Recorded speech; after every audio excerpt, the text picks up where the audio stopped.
मजबूती का माहौल, सीमित दायरे में उतार चढ़ाव के बीच होता हुआ कारोबार, और आज है बैंक निफ्टी के पास लीडरशिप। और स्वागत है आप सबका फाइनल ट्रेड में। आप देख रहे हैं जी बिजनेस और जी बिजनेस के बंधन म्यूचुअल फंड स्टूडियो में दीप है, मैं नई दिल्ली में हूं, लेकिन स्वागत आप सबका है। नमस्कार, बहुत बहुत स्वागत है।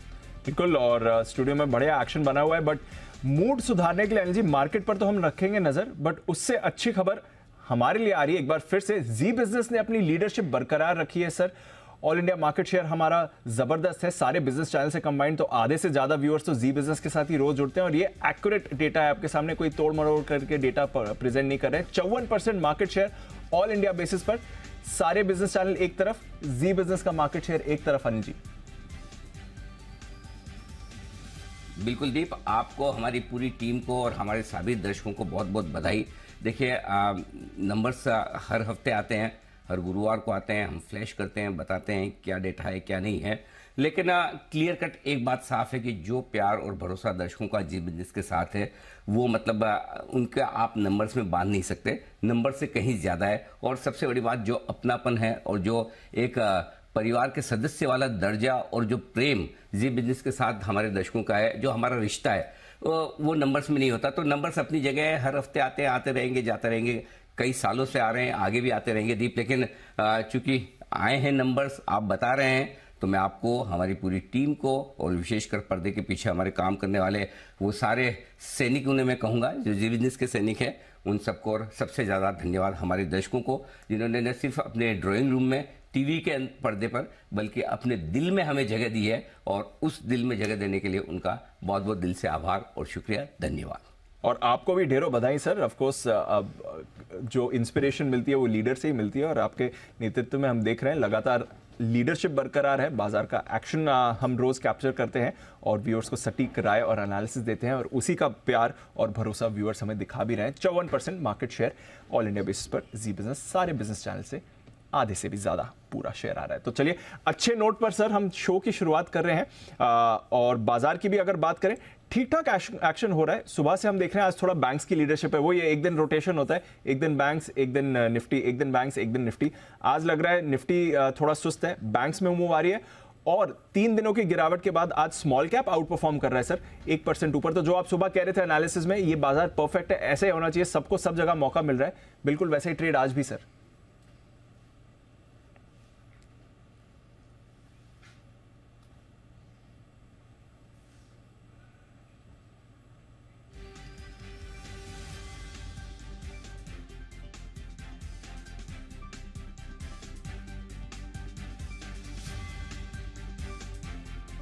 अनिल जी सुन पा रहे हैं मुझे सर?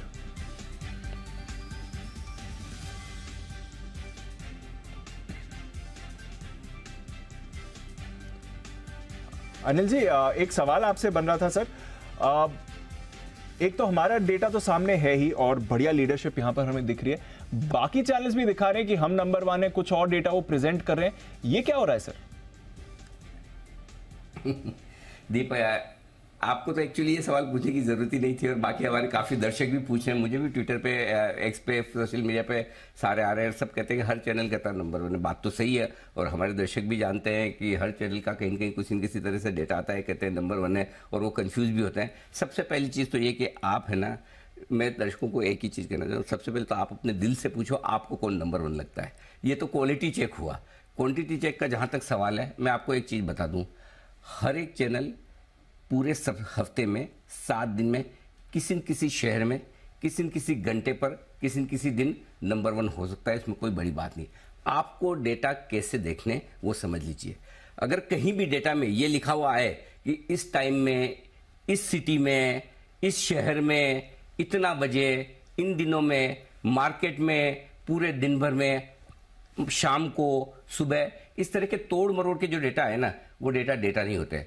ओवरऑल कौन नंबर 1 है, हम आपको एकदम साफ सुथरे क्लियर कट डेटा दिखा रहे हैं, पूरे 7 दिन में, सुबह से लेकर शाम, 24 घंटे में। ये 24 घंटे के डेटा है। मार्केट आवर्स के डेटा होंगे तो और भी ज़्यादा बड़े होंगे, नॉन मार्केट के अपनी जगह होंगे। काफ़ी हमारे दर्शक सुबह देखते हैं, काफ़ी दर्शक शाम को देखते हैं। अब अगर समझो मैं 9 बजे के डेटा रखूंगा सुबह के, तो दीप पता चला आप 80-90% टीआरपी दिखा देंगे। इन सब का कोई मतलब नहीं है। सिंपल से आपको एक ही चीज़ के बेसिस पे देखना है, तोड़ मरोड़ के इधर उधर के दाएं बाएं के डेटा दिखाने का कोई मतलब नहीं है। मैं तो एक्चुअली फ्रैंकली बताऊं, हम तो अप्रैल 2020 से जब से हमने ये लीडरशिप ली कोविड के बाद से, तब से हमने तो डेटा दिखाना ही बंद कर दिया था। अब वापस से थोड़ी प्रैक्टिस चली, 2-4 हफ्तों से लोग दिखाने लगे, तो हमें भी फिर मजबूरी में दिखाना पड़ता है। और क्यों दिखाना पड़ता है वो भी हमारे दर्शकों को बताऊं, 3 वजह से दिखाना पड़ता है। पहला, हमारे दर्शकों की वजह से ही फिर दर्शकों को लगता है अरे क्या हो गया, आप आजकल नंबर 1 नहीं रहे क्या, कोई दूसरे चलाने लगे, तो फिर हमें चला के दिखाना पड़ता है नहीं नहीं भाई अभी भी आप ही का चैनल नंबर 1 है। दूसरा, हमारे टीम के लिए, क्योंकि हमारी टीम भी चाहती है कि हम नंबर 1 है तो दिखें और बताएं भी, अगर खास तौर से तब जबकि कोई और क्लेम करे। और तीसरा, हमारे एडवर्टाइजर्स होते हैं जो भी हमें बिजनेस देते हैं, एडवर्टाइजमेंट देते हैं, ब्रेक के दौरान जो आप देखते हैं वो डेफिनेटली डेटा देखकर देखते हैं, तो फिर उनके लिए चलाना पड़ता है। अदरवाइज हमने पिछले 3 साल से डेटा चलाया नहीं, 3 साल से लगातार, जब से जी बिजनेस आपका चहता चैनल नंबर 1 बनाए तब से नंबर 1 है, और आपका इसी तरह से प्यार रहा तो आगे भी रहेगा। इसलिए दीप, मैं सिंपल सी चीज जो भी दर्शक देख रहे हैं उनको ये बताना चाहता हूं, आपको कहीं भी कोई भी डाउट है, आप जो डेटा देखें उस डेटा के नीचे ये देख लीजिएगा कि क्या कुछ शेयरों का लिखा हुआ है, कुछ समय का लिखा हुआ है, कुछ दिन का लिखा हुआ है, या खाली नीट एंड क्लीन जैसा हम लिख रहे हैं। सारे बिजनेस चैनल, हिंदी हो या इंग्लिश हो, मैं फिर से बता रहा हूं, सारे बिजनेस चैनल में 54% मार्केट शेयर आपका है। ये जी बिजनेस के डेटा है, इसमें कहीं कोई दाएं बाएं आगे पीछे ऊपर नीचे कटिंग वटिंग नहीं की गई है। सो ये डेटा को न कोई चैलेंज कर सकता है, ये बार का डेटा है। और मैं आपको ये भी बता दूं, बार के डेटा कैसे निकल कर आते हैं, 4 हफ्तों की एवरेज के डेटा निकल कर आते हैं, ये किसी एक हफ्ते की नहीं आते, ये रोटेशन के बेसिस पे 4 हफ्तों की एवरेज का आता है। पिछले हफ्ते का है, पिछले हफ्ते के डेटा पिछले 4 हफ्तों के एवरेज डेटा को निकाल कर बताया जाता है। सो डेटा भी आपके एकदम ऑथेंटिक है, बिल्कुल इन पर आप आंख बंद करके भरोसा कर सकते हैं। और मैं आपको फिर कहना चाहूँगा, आज के बाद आप कभी कोई इन डेटा पर सवाल उठाएं ना, बाकी जिसको जो कहना है, जो दिखाना है दिखाता रहे, कोई फर्क नहीं पड़ता। आप, हम और हमारे दर्शक कॉन्फिडेंट हैं, वो जानते हैं वो क्या देख रहे हैं, किस चैनल को देख रहे हैं और कौन नंबर 1 है। बात खत्म।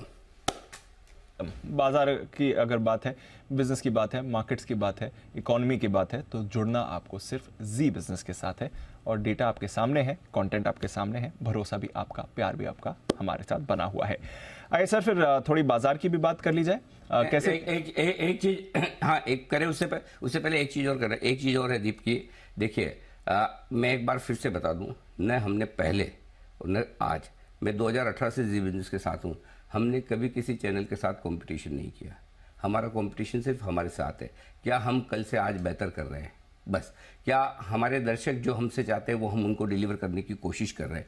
हमें जवाब सबसे पहले हमें अपने आप को देना है, इसलिए हम किसी को कंपटीशन में नहीं मानते। हम सिर्फ अपने आप से कॉम्पीट करने की कोशिश करते हैं, जो हमारी क्षमता है हम उसके मुताबिक काम करें, बस हमारी वही कोशिश होती है। लेकिन अब कई बार क्या होता है कि आप तो ड्राइविंग सेफली कर रहे हैं, लेकिन सामने से अगर कोई दूसरी गाड़ी आ रही है और उसकी गाड़ी रैश ड्राइविंग में है, तो आपको भी बचना पड़ता है। सिर्फ इसीलिए हमारे दर्शकों के सामने मैं निवेदन करना चाहता हूँ, बाकी हमारा कोई ऐसा इरादा है नहीं कि हर हफ्ते हम आपको डेटा डाल कर बॉम्बार्ड करें और ये बताने की कोशिश करें देखिए जी हम नंबर। हम न तो कोई बादशाह हैं, न कोई राजा हैं, न कोई किंग है, हम सिर्फ आपके दोस्त हैं, आपके फैमिली मेंबर हैं, और हम वो चैनल हैं जिसने आपके टीवी सेट से बाहर निकलकर आपके ड्राइंग रूम में, आपके घर में और आपके दिलों में जगह बनाई है। बस वही जगह हमें चाहिए। बात करता हूँ। अब रहा सवाल आपके मार्केट का, हाँ, क्या पूछे थे आप, पूछिए अब। नहीं, मैं वही बोला था, आज बढ़िया रोटेशन है, आज थोड़ा निफ्टी सुस्त है, बैंक्स में अच्छा एक्शन आ रहा है, स्मॉल कैप्स आज थोड़ा ज्यादा रिबाउंड कर रहे हैं, तो रोटेशन वाला ही बाजार बना हुआ है सर। बिल्कुल रोटेशन वाला बाजार है और बिल्कुल परफेक्ट बाजार है दीप। सही लेवल पर आप मार्केट को सपोर्ट लेते हुए देख रहे हैं, सही लेवल पर मार्केट वापस से रिकवर भी कर रहा है। सो 19,800 के आसपास आप घूमते बाजार को सपोर्ट लेते दिख रहे हैं। और एग्जैक्टली जो हायर रेंज है हमारा आज का, 19,875 से 19,950 जो रेंज अपन ने दी थी, एग्जैक्टली 19,875 का हाई बनाकर वहीं से आया। तो मैंने आपको सुबह भी ये कहा था, हायर रेंज पे आपको बेचना ही है और लो रेंज पे खरीदना ही है। वापस बचे हुए समय में आ जाने दीजिए नीचे। और बैंक निफ्टी जो कल की वीकली एक्सपायरी के बाद हल्का हो चुका है, आज देखिए बैंक निफ्टी में थोड़ी बेहतर लीडरशिप आती हुई दिख रही है, करीबन 150 पॉइंट ऊपर है। बैंक निफ्टी की भी जो ऊपर की रेंज है 43,675 लगभग उसके आसपास पहुंचा है। तो आई थिंक कोई समस्या है नहीं बाजार में। और सबसे बढ़िया बात आज के बाजार की है, जो हाईलाइट करने वाली है, जिसको देख के मुझे खुशी होती है अपने दर्शकों के लिए, और वो है आज का स्मॉल कैप इंडेक्स। 3 दिनों के करेक्शन के बाद स्मॉल कैप इंडेक्स लगभग 1% मजबूत है। मेरा तो दिल इसी से खुश हो जाता है कि हमारे दर्शक जो ज्यादातर स्मॉल कैप मिड कैप शेयरों में पैसा लगाते हैं, उनके लिए अगर 1% इंडेक्स ऊपर है, और आज बढ़ने वाली शेयरों की संख्या घटने वालों के मुकाबले में बड़े दिनों बाद अच्छी मजबूत दिख रही है। और क्या चाहिए दीप, लोगों का पैसा बनना चाहिए। आज देखिए आप कितना 2150 शेयर मजबूत है बीएसई पर और एनएसई पर 1300 से ज्यादा शेयर मजबूत है। इससे आप अंदाजा लगा सकते हैं। तो मुझे तो ये अच्छा लगता है कि रिटेल इन्वेस्टर्स पैसा बना रहे हैं, हमारे दर्शक पैसा बना रहे हैं। मिड कैप स्मॉल कैप शेयरों में ब्रॉडर मार्केट में अच्छी तेजी है। निफ्टी भले ही सुस्त है, कोई दिक्कत नहीं, निफ्टी भी बढ़िया है, सही लेवल पर रुक रहा है, सही लेवल पर सपोर्ट ले रहा है। बैंक निफ्टी भी आपको कल की कमजोरी के बाद आज पूरी कोशिश कर रहा है। आज सुबह याद है जब अपनी बात हो रही थी, बस कुछ नहीं चाहिए, 43,600 के ऊपर क्लोजिंग करा दो तो सब कुछ ठीक ठाक रहा। तो उम्मीद कर सकते हैं कि बैंक निफ्टी 43,600 के आसपास बंद होने की कोशिश करेगा जी। ओके तो चलिए बैंक निफ्टी पर रखिए नज़र, निफ्टी पर रखिए नज़र। एक्शन है, स्टॉक्स में रोटेशन बना हुआ है। अनिल जी से थोड़ी देर में स्ट्रैटेजी भी लेंगे और हमारे सारे एक्सपर्ट्स भी जुड़ने के लिए हैं तैयार। बात करते हैं कुशल और आशीष के साथ और जान लेते हैं आज के कुछ खबरें और साथ ही इवेंट्स भी। कुशल गुड आफ्टरनून, शुरुआत करिए, कौन से इंपॉर्टेंट इवेंट्स हैं? Good afternoon Deepa. Important events में इरेडा है आज, क्योंकि आज इसका आईपीओ का आखिरी दिन रहने वाला है। तो देखना है कि फाइनल सब्सक्रिप्शन क्या निकल कर आता है। ग्लोबल इवेंट के लिहाज से यूरोप की जो ईसीबी मॉनेटरी पॉलिसी हुई थी उसकी मिनट्स भी जारी होते हुए दिखेंगे। साथ ही कल के दिन में काफ़ी सारे ट्रिगर्स हैं, जिसमें टेक्समैको, रेल एंड इंजीनियरिंग यहाँ पर बोर्ड बैठक में क्यूआईपी के इशू प्राइस पर कंपनी विचार करेगी और मारुति सुजुकी यहाँ पर सुजुकी मोटर कॉर्पोरेशन को करीबन 1.23 करोड़ शेयर्स, जो कि 3.9% पोस्ट इशू फिगर बैठ रहा है, वो अलॉट करने पर विचार करते हुए दिखेंगे। आईपीओ के लिहाज से Tata technologies, fed bank financial services, Gandhar oil refinery और फ्लेयर राइटिंग, ये चारों आईपीओ कल के दिन में बंद होने वाले हैं। फाइनल सब्सक्रिप्शन सभी के आईपीओ में जिस तरह का भी प्रदर्शन देखने को मिल रहा है, देखना है कि यहाँ पर क्या आता है। इनफैक्ट पीएफसी अंतरिम डिविडेंड जो इन्होंने दिया था उसकी एक्स डेट है और रिकॉर्ड डेट है जीएनएफसी के बायबैक की। ग्लोबल इवेंट के लिहाज से कल थैंक्सगिविंग डे के मौके पर भी अर्ली क्लोज रहने वाला है। आज तो छुट्टी है ही यूएस के बाजारों में, तो 1 बजे वहाँ के टाइम से ये बंद हो जाएगा। साथ ही अक्टूबर महीने का सीपीआई आंकड़ा जापान का वो भी आएगा और यूके के लिहाज से नवंबर महीने का इनका कंज्यूमर कॉन्फिडेंस डेटा भी इंपॉर्टेंट होगा। और अंत में शनिवार कैश बेसिस सेलो वर्ल्ड अपने नंबर्स डिक्लेयर करेंगे दूसरे तिमाही के, और साथ ही टीसीएस इसके बायबैक की रिकॉर्ड डेट भी शनिवार को है। ओके, ये है आपके लिए कुछ इंपॉर्टेंट इवेंट्स जहां पर रखनी है नजर। आशीष बताएं आज इंपॉर्टेंट खबरें कौन कौन सी हैं? Good afternoon Deepanshu. सबसे पहले अगर आप देखें तो आईआरसीटीसी है, जहां पर कंपनी ने खुद जानकारी देकर ये बताया कि ई टिकट बुकिंग अस्थायी रूप से प्रभावित है। कुछ टेक्निकल ग्लिच के कारण अभी तक मैं देख रहा था कि काफ़ी लोग जो है ट्विटर पर शिकायत करें, बुकिंग नहीं हो पा रही, तो यहाँ पर फोकस रखेंगे। इसके अलावा एनबीएफसी यहाँ पर भी नजर रखनी है, क्योंकि digital acceleration and transformation expo में वित्त मंत्री ने कुछ बयान दिए, जिनमें कहा गया है कि अधिक कड़े नियम ग्रोथ को रुकावट बना सकते हैं, एनबीएफसी के लिए कहा गया है। और एक और पॉइंट ये भी कहा गया है ग्राहकों के हित में कि ग्राहकों को डिपॉजिट पर उचित रिटर्न पीएसयू बैंकों को देना चाहिए। और एनबीएफसी के डाउनसाइड रिस्क को लेकर आरबीआई पूरी तरीके से सतर्क है, लेकिन रेगुलेटर जो है जब नए नियम बनाते हैं तो उन्हें कंपनी के साथ सलाह भी करनी चाहिए। आईडीबीआई बैंक लगातार ये खबरों में बना हुआ है। यहाँ पर विनिवेश को लेकर इंटर मिनिस्ट्रियल मीटिंग आज शाम 4 बजे है। वित्त मंत्री और डीएफएस सचिव बैठक में शामिल होंगे, दीपम सचिव भी बैठक में होंगे शामिल, और बैठक में बैंकों के विनिवेश को लेकर रोड मैप पर चर्चा संभव है। गार्डन रीच शिप बिल्डर्स, इस स्टॉक के ऊपर खास नजर रखिएगा। इलेक्ट्रिक ट्रक्स बनाने के लिए कंपनी ने करार किया है अमेरिकन ब्यूरो ऑफ शिपिंग के साथ। और लुपिन ने अगर आप देखें तो इनकी एक दवा है जो भारत में लॉन्च की, इसका नाम है विल्फूरो जी, ऐसा कुछ करके नाम है, और ये सीओपीडी के लिए इस्तेमाल की जाती है। कुछ डील्स आपको बता देता हूं जो बाजार खुलने के बाद हुई हैं। उनमें सबसे पहले होम फर्स्ट फाइनेंस, जहां पर 9.2% इक्विटी के सौदे हो गए, यानी करीब 81 लाख शेयरों के बड़े सौदे यहां पर देखने को मिले। तिलक नगर इंडस्ट्रीज, ये स्टॉक भी अगर आप देखें तो काफ़ी एक्शन में बना रहता है, लेकिन आज डील हुई है यहाँ पर 1.6% इक्विटी के सौदे, 270 रुपये 95 पैसे प्रति शेयर, यानी करीब 30 लाख शेयरों के सौदे हुए हैं। और अंत में नायका, जहाँ पर 15.5 लाख के शेयरों के कई सौदे हुए हैं। तो ये है आपके लिए पूरा का पूरा खबरों वाला एक्शन भी और कुछ सौदे भी होते हुए दिखे। आइए फिर स्टॉक्स पर ही करते हैं फोकस। बंसल जी, कुणाल जी, वागले साहब, हिमांशु गुप्ता साहब, Mehul ji and of course Sandeep Jain साहब हमारे साथ इस समय शो पर जुड़ रहे हैं। स्वागत है आप सबका। शुरुआत करते हैं मेहुल जी के साथ, बिगुल BTS double T.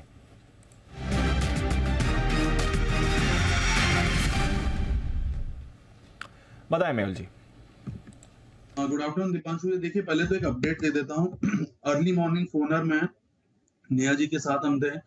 Hitachi energy by के लिए रेकमेंड किया था 4700 के आसपास, दैट इज पावर इंडिया 4950 के आसपास जाके आया। तो इसमें यही सलाह रहेगी, 5000 का टारगेट था तो टारगेट बरकरार है हमारा, इसको होल्ड किया जा सकता है। रिवाइज कर लीजिए आप, स्टॉप लॉस 4550 का हमने दिया था स्टॉप लॉस, बट आप 4700 का स्टॉप लॉस रख सकते हैं। यहाँ पर फ्रेश बाइंग भी की जा सकती है। तो जो स्टॉप लॉस है वो कॉस्ट पे आ गया है, तो ये काउंटर चल गया है। दूसरा आज का जो हमें BTS डबल टी काउंटर देना है, दैट इज हरक्यूल्स हॉइस्ट। यहाँ पर एक ब्रेकआउट की तैयारी कर रहा है, 352 के आसपास ये काउंटर ट्रेड कर रहा है। 342 के स्टॉप लॉस से हमें बाय करना है और 372 का टारगेट रहेगा हरक्यूल्स हॉइस्ट में। और कैश स्टॉक ढूंढ रहे हैं Hitachi energy, by the way इस पर रखिएगा नजर, क्योंकि आज धर्मेश जी की तरफ से लॉन्ग टर्म पिक आई थी। 5700 के टारगेट धर्मेश जी की तरफ से भी थे, मेहुल जी को भी पसंद आ रहा है, इस पर रखिए नजर। और हरक्यूलिस हॉइस्ट ये अब आपके लिए नई खरीदारी की लिए आ रही है। एक बार लेवल्स फिर से बताएंगे सर हरक्यूलिस हॉइस्ट पे? सर जब कहा था तब 353 के आसपास था, अब ये 362 हो गया है, तो थोड़ा नीचे आने दीजिए। 342 के स्टॉप लॉस से खरीदारी की जा सकती है और 372 का हमारा टारगेट था, अब 363 ऑलरेडी आ गया है, तो एक काम कर सकते हैं, यहाँ पर 362 पर फिर से बाई कर सकते हैं।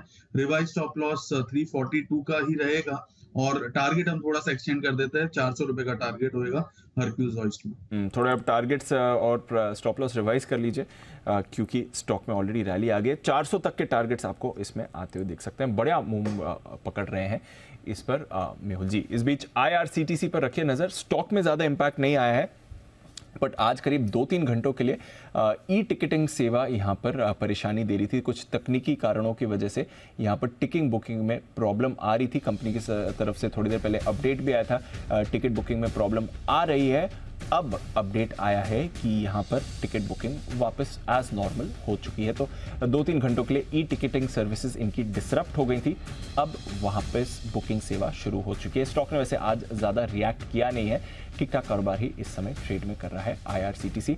फिर भी एक बार जरा चार्ट चेक ले लेते हैं। रिसेंटली थोड़ा एक्शन जरूर दिखा था, बाकी रेलवे स्टॉक्स के मुकाबले इसमें कुछ ज़्यादा रैली भी नहीं हुई है। कुणाल जी 700 का लेवल IRCTC, एक बार जरा चार्ट देख लें सर इसकी।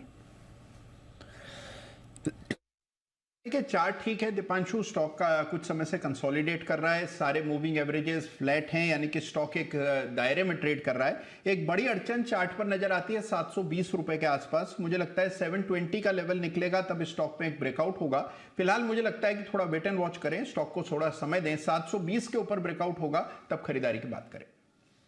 ये है आपके लिए IRCTC, इस पर रखिए नजर। आइए निफ्टी के निशानेबाज नितिन मुरार का भी है हमारे साथ तैयार।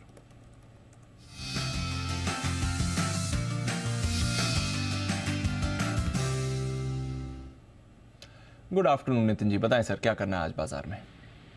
देखिए इस लेवल पे निफ्टी स्पॉट है 19,809 और हम यहाँ पे बेट करेंगे 19,800 की कॉल ऑप्शन जो आपको मिलती है 14 रुपए में, यानी 19,810 का स्पॉट लेवल है और 14 में कॉल मिल रही है, तो 4 रुपए केवल टाइम वैल्यू हो गई, बाकी 10 रुपए इंट्रिंसिक वैल्यू है। और मार्केट बाय ऑन डिप का चल रहा है, तो हम यहाँ पे कॉल ऑप्शन ले रहे हैं, तो आपका मैक्सिमम रिस्क हो गया ये 14 रुपए जो प्रीमियम है वो, बट इसमें आप स्टॉप लॉस 3 रुपए का रखना है, यानी आप 14 में ले रहे हैं, 3 रुपए का स्टॉप लॉस हो गया, यानी आपका 11-12 रुपए का रिस्क है। और यहाँ से बाउंस आती है तो मुझे ऐसा लगता है कि 19,850 स्पॉट लेवल आ सकता है। तो ये जो कॉल ऑप्शन जो आप 13-14 में ले रहे हैं इसका प्राइस 45 से 50 रुपीज का हो सकता है। तो रिस्क वार्ड रेशियो बेहतर है, 10-11 रुपए का रिस्क है और 30 रुपए का रिवार्ड आ सकता है। हम यहाँ पे कॉल ऑप्शन बेट कर रहे हैं 19,800 की 14 में, टारगेट 45 से 50, स्टॉप लॉस 2 रुपए। यह है आपके लिए 19,800 की कॉल, एक तरह से हीरो जीरो भी मान लीजिए, वैसे 3 रुपए का स्टॉप लॉस जरूर नितिन जी आपको दे रहे हैं। बैंक्स की क्या रीडिंग है नितिन जी, आज थोड़ा बेटर परफॉर्मेंस आ रही है बैंक निफ्टी की तरफ से?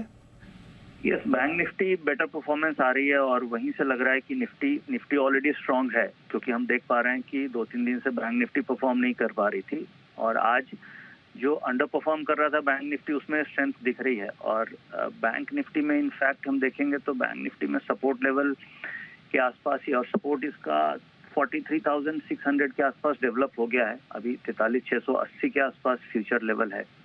तो मुझे ऐसा लग रहा है कि लास्ट में बैंक निफ्टी भी मूव करनी चाहिए, क्योंकि आज बैंक निफ्टी में कंपेरेटिवली निफ्टी से बेटर डेटा है, तो मुझे ऐसा लग रहा है कि बाउंस आना चाहिए।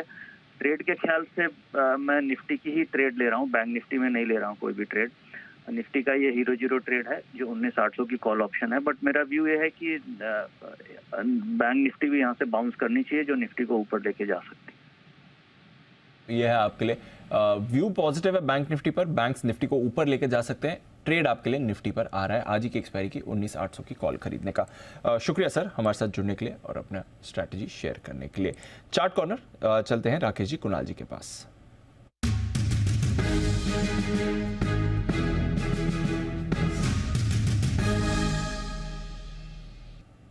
बताएं सर। दीपांशु, हमारा चार्ट कॉर्नर पिक है त्रिवेणी इंजीनियरिंग। स्टॉक के अंदर देखें तो एक ब्रेकआउट देखने को मिल रहा है। टेक्निकली एक लेवल टूटा है 373 374 की एक नेकलाइन को तोड़ा है। एक जो डाउनवर्ड ट्रेंड के अंदर स्टॉक आया था उससे अप ट्रेंड के अंदर आ रहा है। स्टॉक के अंदर देखें तो 23 अक्टूबर को एक ब्रेकडाउन हुआ था, उसके बाद स्टॉक साइडवेज हुआ, अब दोबारा से अप ट्रेंड को रिज्यूम कर रहा है और टेक्निकली 397 404 तक जाने का एक दो दिन में पोटेंशियल रखता है। तो एक ओवरवेट खरीदारी की राय है on Triveni engineering. Over to Kunal ji. देखिए दीपांशु, एक क्लियर ब्रेकआउट चार्ट पर आता हुआ दिख रहा है। स्टॉक में करेक्शन हुआ, करेक्शन के बाद मेजर सपोर्ट तक स्टॉक आया और जिस तरह का स्ट्रक्चर बन रहा है और पूरा जो स्पेस है इसमें हम वापस से एक्शन देख रहे हैं। तो त्रिवेणी खरीद करके चलें, 370 रुपए पर स्टॉप लॉस रख लें। 395 रुपए का पहला टारगेट, 410 रुपए का दूसरा टारगेट है। तो त्रिवेणी में हमारी खरीदारी करें। 395 और 410 के टारगेट के लिए त्रिवेणी में करें खरीदारी। और पूरा शुगर पैक ही आपको काफी एक्टिव दिख रहा है। जैन साहब भी हमारे साथ, थोड़ी देर में जैन साहब से एक बार शुगर पर राय भी ले लेंगे। आई उससे पहले एक बिगुल आ रहा है वागले साहब के लिए, वागले का वंडर।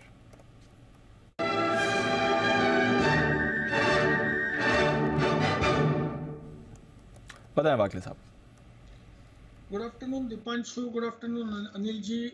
दीपांशु, ABFRL में मुझे मोमेंटम दिखाई देता है। 225 का भाव है, मुझे लगता है 225 224 में बाय करना चाहिए 221 के स्टॉप लॉस से। तो 3.5-4 रुपए की आपकी रिस्क होगी। मेरा मानना है पहला टारगेट लगभग 235 to 238 का होगा और टाइम फ्रेम 1 से 2 दिनों का है। और अगर ये क्रॉस करता है तो ये स्टॉक 240 42 तक भी जा सकता है। ये टाइम फ्रेम थोड़ा सा 3 से 4 दिन का भी है। 235 238 और फिर 242 तक के टारगेट्स आपको आ सकते हैं। AB फैशन, इस पर रखिए आप नजर। आइए हिमांशु जी के पास चलते हैं। Hitman Himanshu.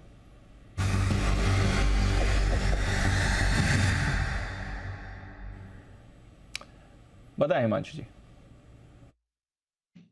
Ji, good afternoon to Deep, good afternoon everyone.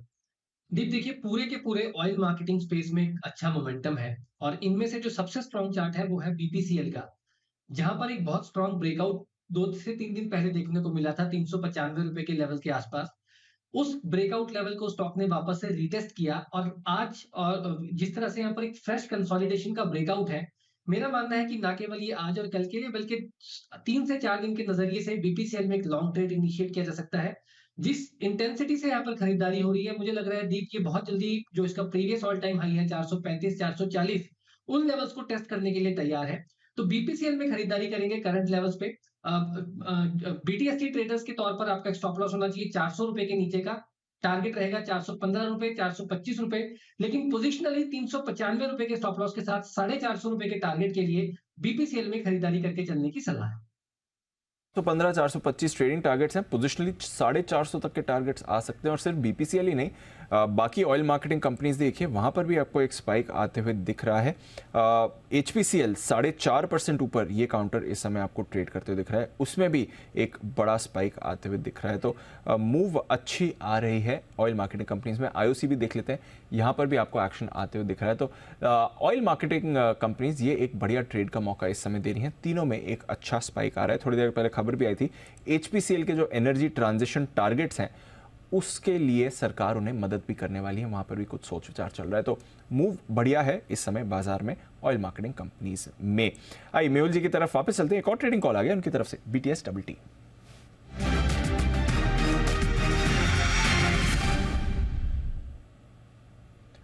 बताएं मेहुल जी।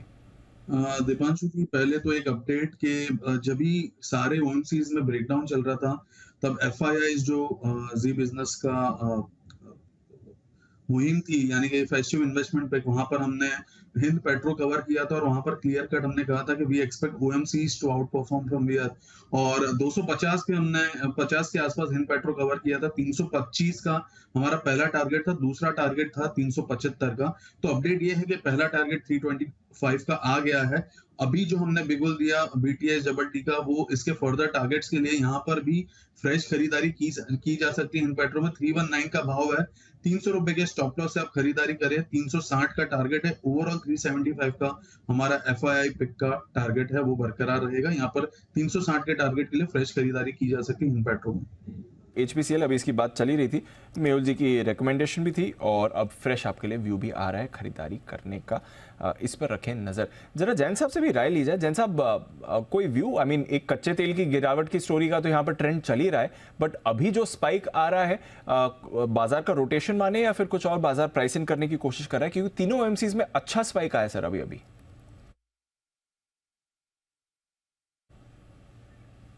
जैन साहब, ऑडियो म्यूट है सर। सॉरी काफी देर हो गई थी तो मैं बोला एक बार। हाँ, तो मुझे ऐसा लगता है कि इनकी वैल्यूएशन बहुत सस्ती है। आप सारे स्टॉक्स को BPCL, HPCL और जिस तरीके की एक कंपनियां, इतना इजी नहीं है कि इनको आप और दूसरा वो हो जो ऑलरेडी कैपेसिटीज बनी हुई है, कुछ PSUs के बाद कुछ प्राइवेट सेक्टर वाली, और दूसरा क्रूड ऑयल का बहुत बड़ा बेनिफिट है। तो I think the valuations are attractive and काफी करेक्टेड। आज BPCL आप देखिए 2017-18 में जो भाव थे उसी भाव के आसपास चल रहा है। इनफैक्ट जब डिसइन्वेस्टमेंट की बात हो रही थी, स्ट्रेटेजिक डिसइन्वेस्टमेंट, तो दे हैव अंडरप्लेड द मार्केट्स। अगर आप ओवरऑल पूरा सिनेरियो देखें तो मुझे ऐसा लगता है कि बिल्कुल इन स्टॉक्स में जिन्होंने लिया हुआ है वो बने रहें, और जिनको लेना है वो थोड़ा भी करेक्शन आए तो बिल्कुल एंट्री ले। और बल्कि अभी भी मुझे लगता है कि स्टैगर्ड वे में बाइंग करनी चाहिए। क्रूड ऑयल का गिरने का इम्पैक्ट बहुत पॉजिटिव आता है इनके ऊपर, और जिस तरीके की डिमांड बढ़ रही है, मतलब आप ऑटो डिमांड बढ़ता है तो इनको भी तो फायदा होता ही है, सेल्स बढ़ती है इनकी। तो मुझे सारी चीजें पॉजिटिव लग रही है इस इंडस्ट्री के लिए। पॉजिटिव लग रही है।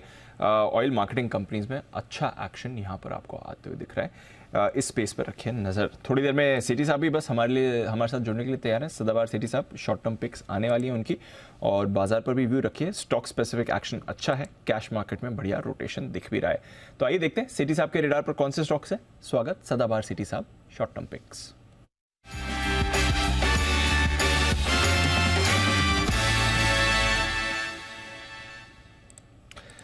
स्वागत है सेठी साहब। आज एक बार फिर से रोटेशन दिख रहा है। आज स्मॉल कैप इंडेक्स अच्छे एक्शन में भी दिख रहा है, कई सारे कैश कॉल्स भी मूव कर रहे हैं। बताएं सर, कैसे देख रहे हैं इस समय आप बाजार को? Good afternoon Deepanshu, good afternoon Anil ji. बिल्कुल बाजार में एक जबरदस्त सेक्शन है, और आज सुबह जो मेरा पिक ऑफ द डे था बजाज ऑटो, वो भी कमाल कर रहा है। मेरे टारगेट भी अचीव हो गए। और दीपांशु, एक राकेश जी, कुणाल जी को भी थैंक्स देना है। त्रिवेणी इंजीनियरिंग के अभी थोड़ी देर पहले उन्होंने बातें करी या रिकमेंड किया। इसी स्टॉक को मैंने सोमवार को मेरा ये मानना था कि शुगर स्टॉक्स में अब यहाँ से तेजी होनी चाहिए, और मैंने त्रिवेणी इंजीनियरिंग को सोमवार को रिकमेंड किया था 363 के लेवल्स पे। 380 के मेरे शॉर्ट टर्म टारगेट्स थे, वो टारगेट्स भी अचीव हो गए। और उस दिन मुझे याद आता है आशु मदान जी ने भी मेरे बाद फिर बलरामपुर चीनी को रिकमेंड किया था। तो all in all sugar stocks में एक अच्छी तेजी बन रही है। और आज दीपांशु एक ही स्टॉक है जिसपे खरीदारी करने की सलाह है, क्योंकि मैं आउट ऑफ स्टेशन हूँ तो एक ही स्टॉक कर पाया हूँ, तो उस पर रिकमेंडेशन रहेगी। बताएं सर, कौन सा स्टॉक होगा आज के लिए? हाँ दीपांशु, आज खरीदारी करने की सलाह है। एक ऑटो कंपोनेंट कंपनी है, स्टॉक का नाम है जमुना ऑटो, जो अभी 113 के भाव पे ट्रेड करता है। ये स्टॉक सुमित जी को जमता है। 113 का प्राइस है अभी। ये मार्केट लीडर है ऑटो सस्पेंशन सॉल्यूशंस प्रोवाइड करने में, मेनली लीफ और पैराबोलिक स्प्रिंग्स और कई सारे अदर कंपोनेंट्स, जितने भी सीवी मैन्युफैक्चरर्स है उनको कैटर करती है। और हाल ही में इन्होंने एग्रीकल्चर सेगमेंट में भी फोरे किया है।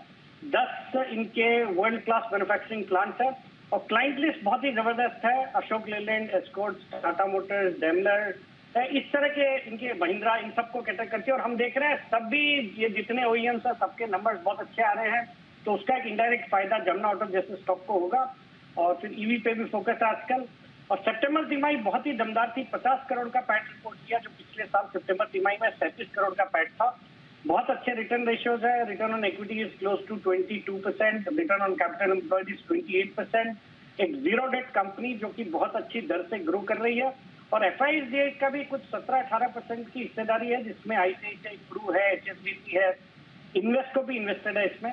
तो इस तरह की कंपनी है, और मुझे लगता है ये स्टॉक भी अपने हाइज, रिसेंट हाइज से कुछ करेक्ट होकर बहुत अच्छे लेवल्स पे आया है। यहाँ पे खरीदारी करने की सलाह है for a short term target of 125, stop loss of 108।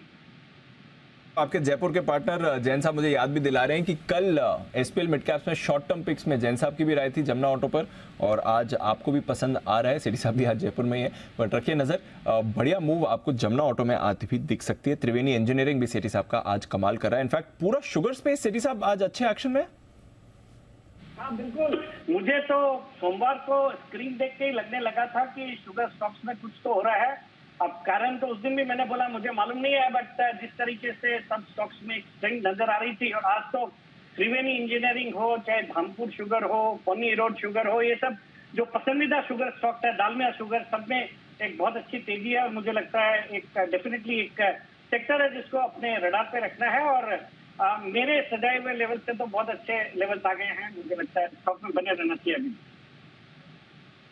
बढ़िया लेवल्स आ रहे हैं शुगर में और अच्छा एक्शन भी बन रहा है। शुक्रिया सर हमारे साथ जुड़ने के लिए और आपकी कॉल देने के लिए। इनफैक्ट जैन साहब से भी एक बार शुगर पर राय ली जाए।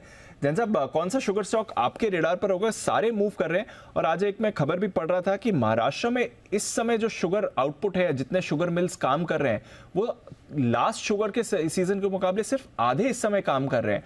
तो एक्सपेक्टेशन है कि यहाँ से प्राइसेस और ऊपर जा सकते हैं। कैसे देखना है सर इसको?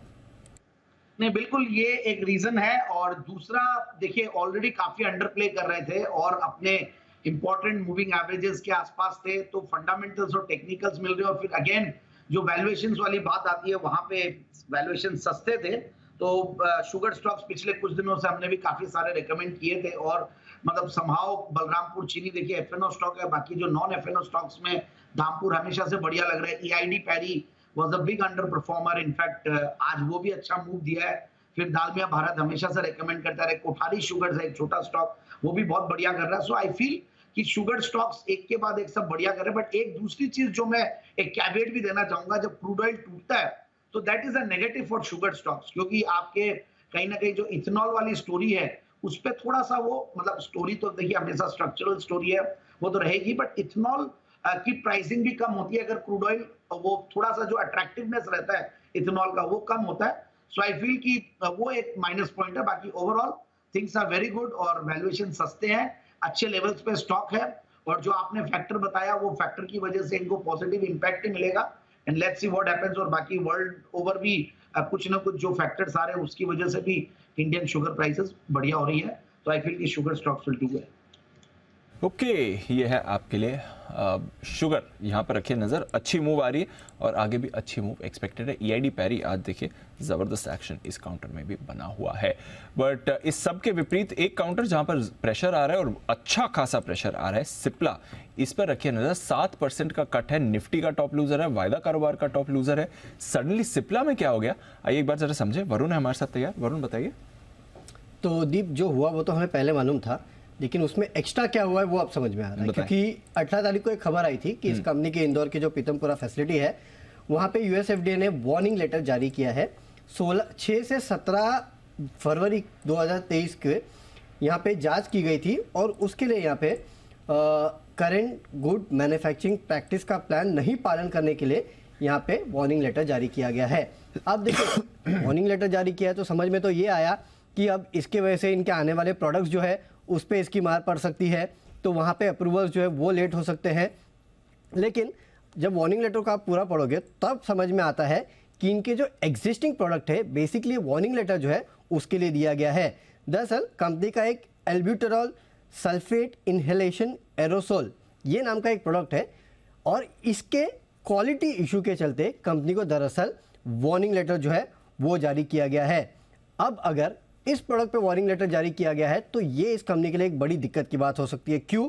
क्योंकि ये प्रोडक्ट जो है यूएस में एक बहुत बड़ा प्रोडक्ट माना जाता है। कंपनी की कुल आय और कुल मुनाफा और एबिटा में ये प्रोडक्ट जो है वो खासकर एक बहुत बड़ा कहीं ना कहीं कंट्रीब्यूशन जो है वो करता है। इनफैक्ट इस प्रोडक्ट की यूएस में सालाना सेल्स अगर आप देखेंगे तो करीब 1300 से 1400 करोड़ के आसपास की थी। और अगर ये प्रोडक्ट यहाँ से इसकी सेल्स पे कोई भी इम्पैक्ट आता है, क्योंकि इनको वार्निंग लेटर मिल चुका है, तो जाहिर सी बात है इस कंपनी के इस प्रोडक्ट के सेल्स पे इम्पैक्ट आने वाले दिनों में आ सकता है। अगर ये आता है तो कंपनी के ओवरऑल आय में अगर आप देखेंगे FY25 में तो करीब 13% के आसपास का हिट जो है वो कंपनी को लेना पड़ सकता है। तो एक ब्लॉकबस्टर ड्रग था जिसके ऊपर यहाँ पे वार्निंग लेटर जो है वो जारी किया गया है, क्योंकि क्वालिटी इश्यूज इस प्रोडक्ट को लेके थे। यूएस में इसकी बिक्री काफ़ी ज़्यादा है, और जैसे ये पता चला कि इस प्रोडक्ट को लेके वार्निंग लेटर आया है, और उसके बाद आप देखिए सिप्ला के स्टॉक में इस तरह की गिरावट देखने मिली। तो फैसिलिटी को वार्निंग लेटर मिला है, आने वाले प्रोडक्ट्स में इंपैक्ट पड़ सकता है, ये तो सबको पता था, लेकिन एग्जिस्टिंग प्रोडक्ट की क्वालिटी को लेके इशू है, ये अब पता चला, और इसके लिए आप देख रहे हैं सिप्ला की स्टॉक की धुलाई हो गई। तो एग्जिस्टिंग प्रोडक्ट की सेल्स पर असर आ सकता है, और बड़े प्रोडक्ट है, बड़ा प्रोडक्ट है इनके लिए, जिस पर आपको परेशानी आती हुई दिख सकती है। इसलिए आप देख रहे हैं आज सिप्ला में गिरावट आई है। तो अगर ये मैटर जल्द रिजॉल्व नहीं हुआ तो इनके लिए बड़ा इशू बन सकता है। तो आई थिंक बाजार भी वहीं पर एडजस्टमेंट ले रहा है, इसलिए आज देख रहे हैं आज 7-7.5% की बड़ी गिरावट आपको आती हुई दिख रही है। एक बार हिमांशु जी चार्ट पर भी राय दें सर, सिप्ला की आज तो 100 रुपए की वीकनेस दिख रही है इसमें सर। बिल्कुल दीप, कल ही स्टॉक ने इनफैक्ट एक ब्रेकआउट अटेम्प्ट किया था, और आज टोटल मुझे लगता है कि एक क्लासिक लॉन्ग ट्रैप यहाँ पर होता हुआ नजर आया है। मुझे लगता है कि कंजर्वेटिव साइड स्टॉक 1140-1150 तक करेक्ट हो सकता है, और अगर वो लेवल भी टूटते हैं तो स्टॉक अपना 200 दिन का मूविंग एवरेज होगी, जो कि 1060-1050 के आसपास है, शायद उस लेवल तक करेक्ट होता हुआ नजर आए। बड़े चार्ट पर बड़े ट्रेंड में अभी ऐसी कोई वीकनेस नहीं दिखती, लेकिन हाँ शॉर्ट टर्म में यहाँ से भी अभी मुझे लगता है कि 50-60 रुपए की कंजर्वेटिव साइड डिक्लाइन देखने को मिल सकती है। तो ये है आपके लिए सिप्ला, जहां पर आपको रखनी है नजर। वीकनेस इस काउंटर पर बन रही है, और बाकी फार्मा में आज थोड़ा रोटेशन, आज फार्मा स्टॉक्स में मुनाफा वसूली भी दिख रही है, बट सिप्ला में इन पर्टिकुलर आपको कुछ भारी भरकम गिरावट आती हुई दिख रही है। रीजन भी आपके सामने आ चुका है, बट बैन लिस्ट के कुछ स्टॉक्स हैं जहां पर आपको अच्छा एक्शन दिख रहा है। हिंदुस्तान कॉपर पर रखिए नजर, बढ़िया मूव इस पर आ रहा है। आरबीएल बैंक, इस पर रखिएगा नजर, इस पर भी एक बढ़िया मूव आ रहा है। सुबह हम देख रहे थे मनापुरम बजिंग था, एक और बैन काउंटर है। 9 स्टॉक्स हैं बैन में, बट ये बैन लिस्ट के कुछ स्टॉक्स हैं जहां पर इस समय आपको मूव बढ़िया आती हुई दिखेगी। देखते हैं यहाँ से एक्शन आगे का बनता है या नहीं। BHEL, ये एक और स्टॉक है जहां पर आपको थोड़ा एक्शन इस समय बनते हुए दिख रहा है। एक बार BHEL पर भी रखिए नजर, थोड़ी मूव इस पर भी आ रही है। देखते हैं अगर यहाँ से मूव करता है कि नहीं। 142-143 के लेवल पर इस समय स्टॉक ट्रेड कर रहा है। पर आइए, वक्त है अनिल जी की 2:30 बजे की मार्केट स्ट्रैटेजी का।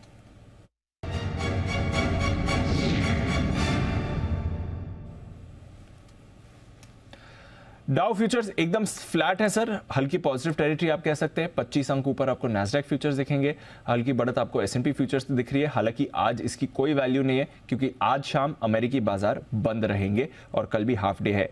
एशिया में अच्छा कारोबार था, जापान आज बंद था, बट हांगकांग चीन दोनों पॉजिटिव रहे। हांगकांग तो 1% ऊपर था, बाकी एशिया में हल्की बढ़त थी। यूरोप के बाजार अच्छा कारोबार दिखा रहे हैं, कच्चे तेल से कोई परेशानी नहीं है। रुपया जरूर 2 पैसे कमजोर हुआ है, बट अदरवाइज संकेत तो इस समय अच्छे हैं। निफ्टी भी फ्लैट है सर, बताएं क्या करना है।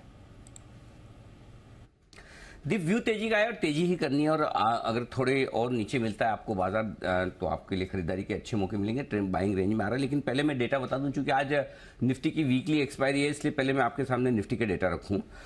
और बहुत इंटरेस्टिंग डेटा है दीप, और निफ्टी के डेटा में एक चीज साफ दिख रही है, और वो ये कि बचे हुए समय के लिए आपको, और विशेषकर 3 बजे तक आपको 19,800 को डिफेंड करना है।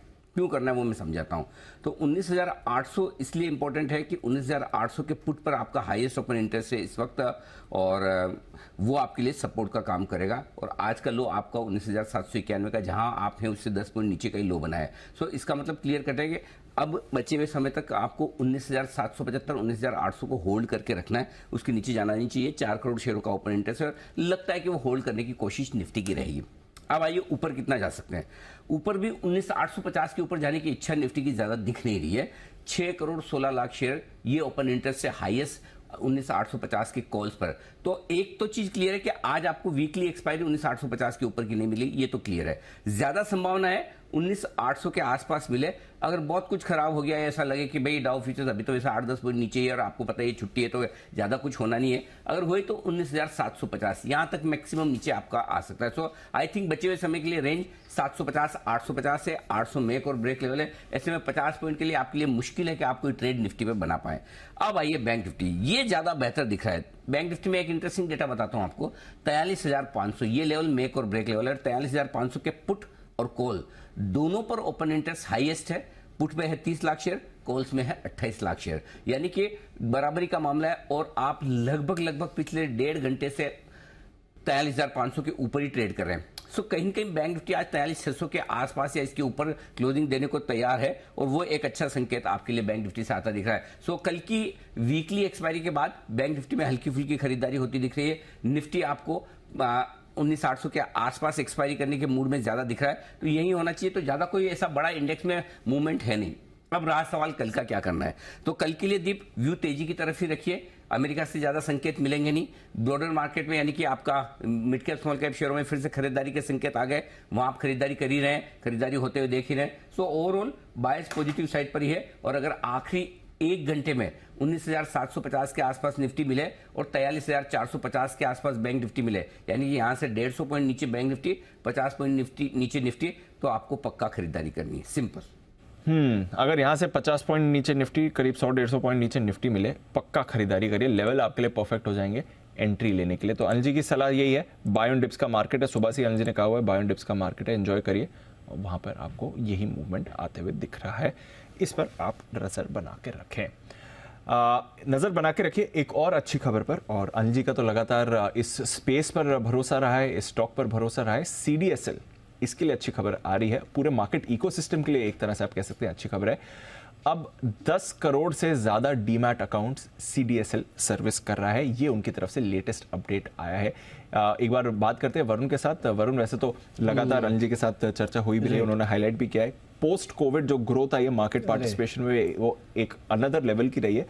10 करोड़ हो गए CDSL। डेफिनेटली दीप 10 करोड़ हो गए, अपने आप में एक बहुत बड़ा माइलस्टोन है कि अकेला CDSL जो है वहाँ पे 10 करोड़ डीमैट अकाउंट जो है वो है। और इस बार जो नंबर ऑफ डेज में खुले हैं डीमैट अकाउंट, वो सेकेंड हाईएस्ट है पूरे हिस्ट्री में। आप ये सबसे पहले तो देखिए, क्योंकि इसके पहले जो 5 करोड़ से 6 करोड़ का आंकड़ा गया था वो था 94 डेज में। इस बार जो 9 करोड़ से 10 करोड़ गया है वो केवल 119 दिन में गया है, यानी कि second highest number of days में ये जो है 10 करोड़ का आंकड़ा जो है वो CDSL ने छुआ है। अब देखिए, अगर आप देखेंगे तो 1 करोड़ से 5 करोड़ आने में हमें 6 साल लगे थे। फिर इनफैक्ट 1 करोड़ से 2 करोड़ भी अगर आप देखेंगे तो 4-4.5 साल के आसपास लगे थे। लेकिन कोविड के बाद अगर आप देखेंगे तो नंबर ऑफ डीमैट अकाउंट्स जो है उसमें लगातार बढ़ोतरी देखने मिली है। इनफैक्ट 27 जनवरी 2020 की अगर मैं बात करूं तो केवल 2 करोड़ डीमैट अकाउंट्स थे। उसके बाद अगर आप देखेंगे तो लगातार करोड़ों का आंकड़ा जो है वो बढ़ता ही गया है। और इस बार जो है करीब 119 दिनों में हमने इस आंकड़े को पार किया है। 2 से 10 करोड़ पहुंचने में अगर आप देखेंगे तो करीब 4 साल का वक्त जो है वो लग गया, लेकिन इस आंकड़े को CDSL ने यहाँ पे हासिल किया है। पिछले कुछ समय से हम देख रहे हैं कि SIP फ्लोज जो है वो भी लगातार बढ़ते जा रहे हैं और मार्केट में एक्शन भी लगातार बढ़ते जा रहा है। और नंबर ऑफ अकाउंट्स खुलने के पीछे एक तर्क ये भी दिया जा रहा है कि जिस तरह से लगातार IPOs आते जा रहे हैं, वो भी कहीं ना कहीं रिटेल निवेशक जो है उनका उत्साह जो है वो बढ़ाते जा रहे हैं। और इसके लिए आप देख रहे हैं कि डीमैट अकाउंट खुलने का जो सिलसिला है वो लगातार बढ़ते जा रहा है। CDSL सबसे ज़्यादा मार्केट शेयर इसके पास है और एशिया का एकमात्र लिस्टेड ये डिपॉजिटरी है। तो 10 करोड़ का आंकड़ा जो है वो फाइनली CDSL ने छू लिया है। 10 करोड़ का आंकड़ा छू लिया और जैसा कि आपने कहा second highest number of days, 1 crore का जो लीस्ट डेज जैसे कि अगर बोलेंगे तो पहले 94 डेज में 5 से 6 करोड़ गए थे, अब केवल 119 दिन में 9 से 10 करोड़ गए। अनिल जी, लगातार वैसे आपने CDSL, BSE, बाजार से जुड़े बाकी स्टॉक स्कैम्स की बात करी है, अन्य स्टॉक्स पर भी आपका भरोसा रहा है। इस बार दिवाली पर भी हम बात कर रहे थे इस स्पेस की। 1 करोड़ से 2 करोड़ डीमैट अकाउंट में 5 साल लगे थे, 2015 से 2020, बट वहां से हमने देखा है लगातार शानदार एडिशन रहा है। और अब तो वरुण कह रहे हैं सिर्फ 4 महीने के स्पेस में, जुलाई में हम थे करीब 9 करोड़ अकाउंट पर, वहां से हम अब देखिए आप 150 दिनों में 10 करोड़ के अकाउंट पे आ गए। 10 करोड़ डीमैट अकाउंट सिर्फ CDSL के, NSDL के जोड़ दिए तो फिर देखिए किस तरह का बाजार का पार्टिसिपेशन बढ़ रहा है। सर ये तो कुछ नहीं दीप, ये तो कुछ नहीं है। मैं आपको एक चीज बताता हूँ, 97-98 से मैंने म्यूचुअल फंड उस समय 96 से ट्रैक करना शुरू किया था। तब मतलब ना NFO आते थे ना म्यूचुअल फंड के, NFO में कितना पैसा आता था मालूम है? नया फंड लॉन्च होता था 10 करोड़, 15 करोड़, 25 करोड़ ये पैसा आता था। आज कितना आता है? 10,000 करोड़, 15,000 करोड़, 25,000 करोड़, है ना। उस समय अगर किसी को बोले कि हिंदुस्तान की mutual fund industry 45 lakh crore की होगी, बोला क्या भाई होश में है कि नहीं है ना। सेम सिचुएशन है आज के 10 साल 15 साल पहले आप किसी को बोलते हैं कि CDSL के 10 करोड़ का डीमैट अकाउंट हो जाएंगे, बोले क्या मजाक कर रहे हो क्या। या तो देश ही ऐसा है जो एफडी और गोल्ड में पैसा डालता है, ज्यादा हो गया तो रियल एस्टेट में डालता है, राइट। बाकी तो कहाँ मार्केट क्या है। आपकी लाइफ टाइम में आप देख लीजिएगा 30 साल बाद आप यही कहेंगे, आपके साथ जो भी को एंकर होगा उसको, कि अरे मैं अनिल जी के साथ बैठा करता था तब ये कहते थे कि देखो 10 करोड़ डीमेट हो गए। ये डीमेट अकाउंट 50 करोड़ भी होंगे, 60 करोड़ होंगे, 75 करोड़ होंगे देखते देखते। ये तो भारतीय बाजारों में एक रिटेल इन्वेस्टर्स की सुनामी और क्रांति आई है, जो साल 2 साल की नहीं है। ये चेंज हो रहा है, तरीका चेंज हो रहा है। लोगों को फाइनेंशियल सेविंग्स की इंपॉर्टेंस समझ में आ रही है। ये समझ में आ रहा है कि लिमिटेड रिस्क लेकर, रिस्क को समझकर किस तरह से आप इन्वेस्टमेंट करके तरीके से, ऐसे 16-17 हजार करोड़ हर महीने थोड़ी आ रहे हैं एसआईपी के। लोगों को समझ में आ रहा है, कम से कम और कुछ मानो ना मानो, आप इन 17,000 करोड़ रुपए, यानी कि जो महीने का 17,000 करोड़ रुपए करीबन आपका एसआईपी में आ रहा, हाईएस्ट था अक्टूबर महीने का, राइट। आप उसको देखो तो 2-2.25 लाख करोड़ का आपका ये पैसा हो गया, बराबर है जो साल का 2.25 लाख करोड़ रुपया लगाने वाले इन्वेस्टर तो समझदार हैं, बाकी कोई हो ना हो, एसआईपी इन्वेस्टर तो समझदार हैं। तो ये तो अभी शुरुआत है दीप, आगे आगे देखिए होता है क्या। इसलिए मैं आपको ध्यान होगा, शायद अपने 1-2 दिन पहले बात हो रही थी ना, एक मैंने शब्द का यूज किया था, मार्केट इंफ्रास्ट्रक्चर। Yes, absolutely. कंपनियां जो मार्केट इंफ्रास्ट्रक्चर से जुड़ी हुई है, जिसमें कौन हो गया, मार्केट इंफ्रास्ट्रक्चर का मतलब क्या है, अगर आप स्टॉक मार्केट में पैसा लगा रहे हैं तो उससे जुड़ी हुई कंपनियां कौन कौन सी है जिसमें आपको पैसा बन सकता है। नंबर 1 कौन होता है, एक्सचेंजेस, है ना, कौन सा लिस्टेड है, BSE MCX। Number 2 डिपोजिटरीज, CDSL। Number 3 RTA agent, जैसे कि आपका स्कैम्स हो गया, और ये 1-2 और जो अभी हाल ही के लिस्टेड हुए हैं वो हो गए, ये आपके RTA एजेंट। नंबर 4, हाँ बिल्कुल, नंबर 4 ब्रोकरेजेस, ढेर सारे ब्रोकरेजेस लिस्टेड है। Number 5 wealth management from IIFL wealth, Anand Rathi जैसे ब्रोकरेजेस में आप देख लीजिए, एंजल से लेके मोतीलाल से लेके 50 लिस्टेड है ये। नंबर 6 म्यूचुअल फंड्स, HDFC से लेके आपका म्यूचुअल फंड जितने लिस्टेड हैं, UTI हो गया, ये सारे के सारे, ये सारे दीप ऐसे है ना, ये मार्केट इंफ्रास्ट्रक्चर से जुड़े हुए जो ये सारे स्टॉक्स हैं ना। जितनी स्टॉक मार्केट में रिटेल क्रांति आएगी, इन स्टॉक्स में तेजी रहनी ही रहनी है, और ये जो तेजी बन रही है अनाप शनाप वाली तेजी है, छोटी मोटी वाली नहीं है। सो मैं यही कहूंगा, फिर से कहूंगा, CDSL, ये इस तरह के जो स्टॉक्स हैं, इनको आप प्राइस टारगेट में मत बांधिए, आप इसको समय के लिए रखिए कि मुझे 2 साल, 3 साल, 5 साल के लिए इन स्टॉक्स को होल्ड करना। समय के हिसाब से रखेंगे ना तो आप क्या रोज रोज देखेंगे नहीं, टारगेट के साथ, अरे मेरा तो टारगेट 1800 को है, लो 1800 आ गया, आप कर लो बुक, और पता चला 4 दिन बाद 2000 हो गया, मेरा तो टारगेट 2000 का है, 2000 आ गया। अरे ये टारगेट वारगेट, जब आपको यही नहीं पता कि डीमेट अकाउंट जो 10 करोड़ के, ये 20 करोड़ होने में 2 साल लगेंगे, 3 साल लगेंगे, मंथली एवरेज 25 से 30 लाख डीमेट अकाउंट खुलने की आ रही है, 2.5 करोड़ अगर demat account, 3 crore demat account हर साल खुले, 3 साल में डबल हो जाएंगे, करेक्ट। सो ऐसी सिचुएशन में बेहतर यह है कि आप प्राइस टारगेट के चक्कर में ना पड़े, टाइम का टारगेट रखें। मुझे रखना है इन शेयरों को जल्दी से बेचना नहीं, कभी वैल्यूएशन सस्ते होंगे, कभी महंगे होंगे, कोई 1-8 क्वार्टर रिजल्ट अच्छा आएगा, कभी खराब आएगा, लेकिन जो ग्रोथ स्टोरी जो बन रही है इसका पूरा फायदा उठाओ। जल्दी से शेयर बेचने की आदत जो पुरानी पड़ी ना, 25 साल की, 30 साल की, 20 साल की, 15 साल की, इसको अब भूल जाओ। अब शेयर पकड़ के, दबा के, कुंडली मार के बैठने का टाइम है, तभी मोटा पैसा बनेगा, ये ध्यान में रखो जी। टाइम वाइज होल्ड करिए, टाइम टारगेट्स रखिए, ना कि प्राइस टारगेट्स, अच्छा पैसा बनेगा। और जैसा अनिल जी कहते हैं, तीसरी महाशक्ति है, अभी तो शुरुआत है, आगे तो और लंबी पारी बाजार ने खेलनी है। 1800 पर आ गया CDSL, आज एक रिपोर्ट भी थी, 2000 के टारगेट्स की भी बात हो रही थी, बढ़िया एक्शन इस पर आपको दिख रहा है। आइए चलते हैं वागले साहब के पास, एक बिगुल वागले का वंडर।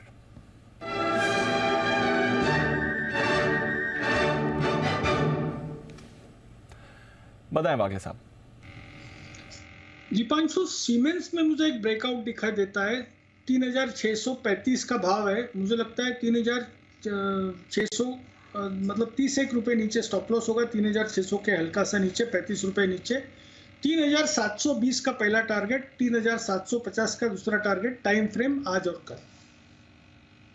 तो ये है आपके लिए सीमेंस। थोड़ी अंडर परफॉर्मेंस हुई थी सीमेंस की, बीच में इनके एनर्जी कारोबार को लेकर भी परेशानी बनी थी, बट अब बाउंस बैक आ रहा है। थोड़े कंसोलिडेशन के बाद वापस मूव के लिए हो रहा है तैयार, और वागले साहब की तरफ से भी 3750 तक के टारगेट सीमेंस में आपको आते हुए दिख रहे हैं। अच्छा एक्शन यहाँ पर बन सकता है। केमिकल स्टॉक्स भी सुबह से ही एक्शन में है। एक और केमिकल स्पेस का काउंटर जो मूव दिखा रहा है इस समय पीआई इंडस्ट्रीज। एक बार इसके चार्ट पर मेहुल जी से राय लेनी है। मेहुल जी, पीआई इंडस्ट्रीज जरा देखें, यहाँ पर क्या व्यू बनाना चाहिए sir? Deepanshu on the verge of breakout है, ऑलमोस्ट आ ही गया है ब्रेकआउट, ऐसा कहे तो भी चलेगा। क्लोजिंग आज अगर 3760 के ऊपर होती, जो कि यहीं पे ट्रेड कर रहा है, तो ब्रेकआउट भी कंफर्म हो जाएगा। फ्लैग फॉर्मेशन है। अगर मैं ओवरऑल थियोरेटिकल टारगेट की बात करूं तो मिनिमम 4100 के आसपास तक का टारगेट बैठता है, तो यहाँ पर बाई किया जा सकता है 3640 के स्टॉप लॉस से, और अपसाइड में 4050 टू 4100 का टारगेट रहेगा पीआई इंडस्ट्रीज का। पीआई इंडस्ट्रीज पर रखिए नजर। दीपक नाइट्राइट, नवीन फ्लोरिन, दोनों की हम सुबह से बात कर रहे हैं। आरती इंडस्ट्रीज आज बढ़िया मोमेंटम में आया हुआ है। अतुल लिमिटेड में आपको मूव आ रही है। टाटा केमिकल्स भी हमने देखा था सुबह, काफी बजिंग था। जैन साहब, सारे केमिकल स्टॉक्स आज एक्शन में आ रहे हैं। कुछ अपडेट ले रहे हैं सर चाइना की तरफ से, या फिर कुछ और फंडामेंटल डेवलपमेंट्स हुए? क्योंकि केमिकल्स में आज एक अच्छी मूव आई है सर।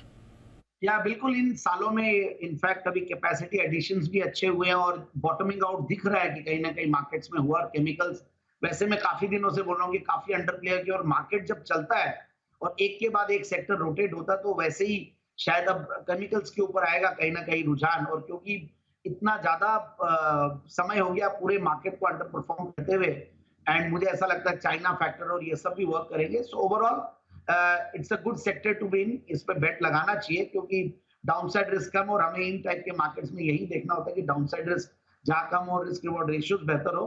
तो वैसे ये एक स्टॉक है, सेक्टर है जहां पे हम दिमाग लगा सकते हैं। यहाँ पर आप लगा सकते हैं नजर। अच्छी मूव आ भी रही है, और केमिकल स्टॉक्स आज बजिंग भी हैं। सुबह आरती इंडस्ट्रीज पर भी हमने देखा था एक अच्छा एक्शन आया था। दीपक नाइट्राइट पर वागले साहब की तरफ से राय आई थी 2250 और 2300 तक के टारगेट के लिए। इस पर भी रखिए नजर। नवीन फ्लोरिन भी आपको एक्टिव होते हुए दिख रहा है। पूरा केमिकल स्पेस ही आपके लिए बजिंग है आज ट्रेड में। इसके अलावा पावर स्टॉक्स पर भी रखिए नजर। IEX सुबह स्टॉक ऑफ द डे था। गेंस होल्ड कर रहा है, थोड़ा ऊपर से जरूर मुनाफा वसूली आई है 150 के लेवल के आसपास से, बट अपनी गेंस होल्ड करते हुए ये आपको जरूर दिखेगा। अच्छा एक्शन इस पर बन रहा है, बट वीकनेस एक दो और काउंटर्स पर आज आई हुई है, वहां पर एक अपडेट लेना है। BEL, भारत इलेक्ट्रॉनिक्स, आज इसके लिए थोड़ा सुस्त दिन है। हिमांशु जी जरा देखें, BEL 140 के लेवल पर है इस समय। ये वापस री एंट्री के लेवल है या थोड़ी और गिरावट दिखा सकता है? क्या चल रहा है सर इस चार्ट में? टीम हमने देखा है कि स्टॉक लगा पिछली बार भी 145-147 रुपए पर आकर स्टॉक में करेक्शन देखने को मिली थी, और अब की बार भी एक ब्रेकआउट का अटेम्प्ट जरूर स्टॉक ने किया 144-145 के ऊपर, लेकिन वहीं से मोमेंटम फिजल आउट होता हुआ नजर आया। पोजिशनल नजरिए से मुझे लगता है कि 138 के नीचे के स्टॉप लॉस के साथ अभी भी आप स्टॉक को होल्ड रख सकते हैं। शॉर्ट टर्म में थोड़ा सा मोमेंटम फिजल आउट हो चुका है, तो फ्रेश खरीदारी की सलाह नहीं है ट्रेडिंग के लिहाज से, लेकिन पोजिशनली अगर आप स्टॉक को होल्ड करते हैं तो 138 रुपए के स्टॉप लॉस के साथ बने रहने की सलाह। और आइए एक बिगुल भी है हिमांशु जी के लिए, हिटमैन हिमांशु।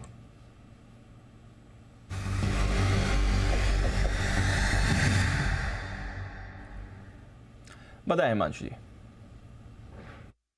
दीप, बहुत निचले लेवल से लगभग 3200-3300 के लेवल से मैं हीरो मोटोकॉर्प में मल्टीपल टाइम्स खरीदारी की सलाह देता आया हूं। आज जबरदस्त ब्रेकआउट है। जिस तरह से मोमेंटम है, मुझे लगता है कि ये डेफिनेटली ट्रेड कैरी किया जा सकता है, और कल भी यहाँ पर तेजी रह सकती है। तो 3540 के स्ट्राइक का call option, slightly in the money call option 50, 51, 52 रुपए तक मिलता है। इसको खरीदारी करेंगे। 38 रुपए का स्टॉप लॉस लगाएंगे। 75 और 80 रुपए के दो टारगेट्स हीरो मोटोकॉर्प की 3540 की स्ट्राइक कॉल ऑप्शन में देखने को मिल सकते हैं। मुझे लगता है इस मूव में स्टॉक 3600-3620 तक के टारगेट्स कल तक हासिल करता हुआ नजर आ सकता है। तो रिसेंटली अच्छे मोमेंटम में आया है हीरो मोटोकॉर्प। बाकी ऑटो स्टॉक्स के मुकाबले ये थोड़ा सुस्त चल रहा था, बट अब रीसेंट रैली में हमने देखा है हीरो मोटोकॉर्प आउट परफॉर्म कर रहा है। TVS और बजाज ऑटो, इन दोनों में भी अच्छी मूव आ रही है। आइशर मोटर्स भी आपको पार्टिसिपेट करते हुए दिख रहा है, बट जो आउट परफॉर्मेंस आई है रीसेंट अप मूव में, वो हीरो मोटोकॉर्प की तरफ से भी हुई है। जैन साहब, हीरो मोटोकॉर्प पर आपकी एक राय भी लेना चाहूंगा, क्योंकि वैसे तो अच्छा परफॉर्म कर रहा था, बट बीच में पवन मुंजाल साहब के ऊपर कुछ केसेस से ईडी के वहां से टेंशन बन रही थी। बाकी ऑटो स्टॉक्स का मोमेंटम थोड़ा बेहतर था। हीरो मोटो पर आपकी क्या राय है सर? नहीं, बिल्कुल, देखिए जिस तरीके से टीवीएस ने आउट परफॉर्म किया, टीवीएस मोटर्स ने देखिए आज बाहर जाके वियतनाम जैसे मार्केट्स में भी लॉन्च कर रहे हैं, और बहुत जबरदस्त माहौल बजाज ऑटो में भी बना हुआ, और वहां पे भी मुझे लगता है कि जिस तरीके का बजाज ऑटो का वो है, कहीं ना कहीं बोनस कैंडिडेट लगता है। सो ये दोनों कंपनीज अच्छी चल गई तो एक कहीं ना कहीं सैल्यूटरी इंपैक्ट या इफेक्ट आता है तीसरी कंपनी में भी। और आपने सही कहा, ये अंडर प्ले कर रहा था क्योंकि आपके जो मुंजाल साहब के जो रिलेटेड जो मैटर्स थे उसको लेकर भी। बट ओवरऑल देखिए हीरो मोटोकॉर्प सस्ता है वैल्यूएशन वाइज और काफी पहले लीड करता था in terms of valuation also, but अब ओवरऑल वैल्यूएशन में भी सस्ता हो गया। तो आई फील कि वो एक रीजन है कि कहीं ना कहीं हीरो मोटोकॉर्प भी ठीक है और चार्ट्स पे भी ठीक लगता है। बट ओवरऑल मुझे ऐसा लगता है कि TVS motors will always out perform them, और जिस तरीके की ग्रोथ और जिस तरीके का समाव मार्केट उनको वैल्यूएशंस देते आ रहा है पिछले कुछ सालों से, तो I think TVS motors will continue outperforming them though the valuations are on the higher side as compared to them. और बजाज ऑटो, ये दो मेरे टॉपिक्स रहेंगे इस सेक्टर के। ये है आपके लिए बजाज और हीरो, दो हैं पिक्स जैन साहब की तरफ से। जैन साहब से मुझे एक सवाल और भी पूछना था। जैन साहब कहाँ हैं और हमारे पूरे पैनल को भी दिखाइए, और आशीष हमारे साथ जुड़ गए, आशीष को भी जरा दिखाइए। जैन साहब ये क्या हाल चाल है जयपुर के? आपके शादियां वादियां कितनी है? आपको मजे होंगे, रोज बाहर ही खाते होंगे आप तो। हाँ ऐसा ही हो रहा है अनिल जी, वजन नहीं बढ़ जाए, बस यही टेंशन है। कल एक शादी में गया, कलकत्ता वालों की शादी थी, फिर आज है हमारे यहाँ सेठी साहब भी जयपुरी आए हुए हैं तो उनसे भी मिलना है। फिर नॉन स्टॉप शादी है और काफी सारे बाहर के लोग अभी जयपुर आ रहे हैं। और जयपुर में क्या क्रेज भी है लोगों को शादी अटेंड करने का, और मौसम भी यहाँ पे गुलाबी ठंड है। तो बोलते हैं कि 35 लाख शादियां हैं इस बार भारतवर्ष में। अब देखते हैं जयपुर में, वो जयपुर का फिगर में निकाला नहीं वैसे, बट जनरली आज देवउठनी 11 है तो आई थिंक सब हाँ, तो मुझे लग रहा है कि उन सब का भी बड़ा सावा है। आज 22 तारीख सबसे बड़ा सावा था, 23 तारीख का 35 लाख शादियां मैंने सुना कि मतलब कल से। अच्छा बाय द वे, नहीं बाय द वे, आप क्यों कह रहे हो कि वजन ना बढ़ जाए? क्यों, आप कौन सी शादी में जाते हो जहाँ सैलाड नहीं होता? यस नहीं, देखो अनिल जी, कोशिश तो करते ही, खाते ही नहीं आजकल। तो मैं खाना खा के घर से जाता हूँ, वहां पे कुछ यही सभी खाने की कोशिश करते हैं, बट फिर भी थोड़ा प्यार ज्यादा करते हैं। और जी बिजनेस पे आने की वजह से अनिल जी लोगों का प्यार बहुत टचवुड बढ़ गया है। मतलब जो नंबर 1 के फिगर्स है, मैं बोलता हूँ कि 80% 85% से ज्यादा होना चाहिए। जो 53% दिख रहा है वो ओवरऑल है, बट हमारे जो मार्केट टाइमिंग्स को लेकर तो पता चलता। कल मैं कैलकाटा वालों की शादी में गया था अनिल जी, तो समझ में आता कि हर जना रहे जैन साहब साइड से भी, कोई पीछे से भी, आगे से भी, तो ऐसा हो रहा था। सो आई कैन फील दैट। तो इसलिए थोड़ा बहुत खिला देते हैं लोग बाग, बट फिर भी कोशिश करूंगा अनिल जी, नहीं खाऊंगा आज से। ना अरे गजब कर रहे हो, खाइए। और खाने के बाद वो योगा, एक्सरसाइज, जिम, जो भी तरीके से आप कैलोरीज बर्न करना चाहें वो जरूर करें। लेकिन बात शादी की इसलिए निकली है कि आशीष कुछ कंट्रीब्यूट करना चाहते हैं अपनी तरफ से। जो कितनी 35 लाख शादी, आशीष कितनी शादियां हो रही है? सर 35 नहीं है, 38 लाख शादियां हैं। 38 लाख, और कल से शुरू हो रही है शादियां? हाँ सर 15 दिसंबर तक चलेंगी। काफी ज्यादा शादियां हैं, 38 लाख है पूरे देश में। अगर आप देखें बड़ा कारोबार देखने को मिलेगा। जयपुर का आंकड़ा तो नहीं है मेरे पास, लेकिन दिल्ली का आंकड़ा बता देता हूँ कि सिर्फ दिल्ली में 4 लाख। अरे एक मैंने पूछा कहाँ ये सब? मैंने तो खाली पूछा कितनी शादियां हो रही है और आशीष का क्या कंट्रीब्यूशन है वो मैं। हाँ, एक मिनट, जैन साहब कुछ कह रहे हैं। जी जैन साहब। जनरली अनिल जी मैंने जो देखा है जीडीपी का, और ये जनरली थंब रूल बेसिस पे राजस्थान को हम 4 से 5% कर सकते हैं। तो 35 का 38 बोला, तो मेरे को भी साइड से मेरे जो देख रहे हैं, मेरे को मैनेज करते हैं कैमरे को, 17,000 का प्रॉम्प्ट किया उन्होंने, तो 17,000 शादियां हैं सर।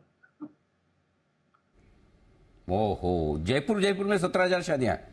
जयपुर में, यस सर। या राजस्थान? नहीं, ये जयपुर का फिगर है सर। गजब शादियां। तो Jaipur is the marriage capital of India sir. तो ये शादियों के सीजन में जो इतना सब कुछ हो रहा है उसमें आशीष की तरफ से भी आपके लिए कुछ कंट्रीब्यूशन है। आशीष बताने वाले। आशीष बताइए क्या क्या डेटा लेकर आए, क्या कैसे आप कंट्रीब्यूट करना चाहते हैं, कैसे कंट्रीब्यूट कर रहे हैं? एक आपको आशीष आज कोई बोलने का मौका नहीं दे रहा है। अब मैं आपके पास आता हूं। अब बंसल जी ने हाथ खड़ा कर दिया। बंसल जी को तो नाराज नहीं कर सकता। जी बंसल जी।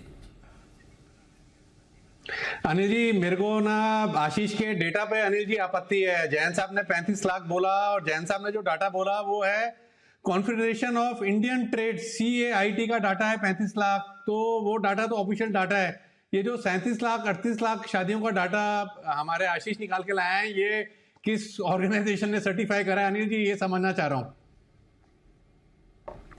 अच्छा ओके ठीक है, आपका सुन तो लो पहले, आशीष बोले भैया, उसको बोलने ही नहीं दे रहे। कुणाल जी, ये लो, अब कुणाल जी तैयार। आशीष आज तो पता नहीं, आज आपका तो क्या किस्मत ही भगवान जाने। जी कुणाल जी, अब आप भी बोलिए। यानी जी देखिए, बंसल जी को समझना चाहिए कि जब शादी नहीं होती है तो लगता है कि पूरे संसार की शादी हो रही है, हमारी ही नहीं हो रही है। तो अनिल जी इसीलिए वो 35 लाख इन्हें 38 लाख लग रहे हैं, तो इसलिए इतना माइंड ना करें। ओके चलिए, तो आशीष अपने डेटा सब्सटेंशिएट करना चाहते हैं, बताना चाहते हैं कहां से कितने डेटा है और क्या कुछ हो रहा है और कितना बिजनेस बनेगा। आशीष क्या क्या डिटेल्स है सारी बता दीजिए। सर बिल्कुल बता देता हूं, कब से रुका हूं। शादियां ही शादियां हो रही हैं, 38 लाख शादियां यहाँ पर देखने को मिली है और दिल्ली में अगर देखें तो 4 लाख शादियां होने वाली है। 1.25 लाख करोड़ का जो बिजनेस कारोबार है सिर्फ और सिर्फ दिल्ली में देखने को मिलेगा। पूरे देश भर में अगर आप देखें तो 4.74 लाख करोड़, ये भी अगर आप देखें तो आधिकारिक आंकड़ा है, काफी बड़ी अगर आप देखें तो यहाँ पर इकोनॉमी को बूस्ट देखने को मिलेगा। 38 लाख शादियां, जैसे कि मैंने बताया कि 23 नवंबर से लेकर 15 दिसंबर तक लगातार हर दिन जो मुहूर्त आ रहे हैं उसके चलते अब ट्रेंड इंटरेस्टिंग ये है कि हर साल जो शादियों का सीजन होता है इसमें शादियां भी ज्यादा हो रही हैं और जो खर्च है वो भी लगातार बढ़ता जा रहा है। मिसाल के तौर पर अगर आपको बताऊं तो 2021 में करीब 25 लाख शादियां हुई थी और इससे जो बिजनेस जनरेट हुआ था वो करीब 3 लाख करोड़ के आसपास था। 2022 का आंकड़ा बताता हूं, इसमें 32 लाख शादियां हुई थी और 3.75 लाख करोड़ के आसपास का बिजनेस हुआ था।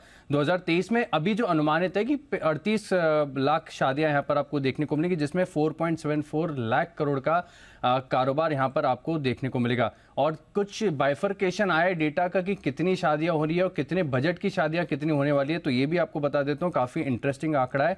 महंगी शादियां बहुत हो रही है और लगातार इस ट्रेंड में भी अगर आप देखें तो इजाफा आपको देखने को मिल रहा है।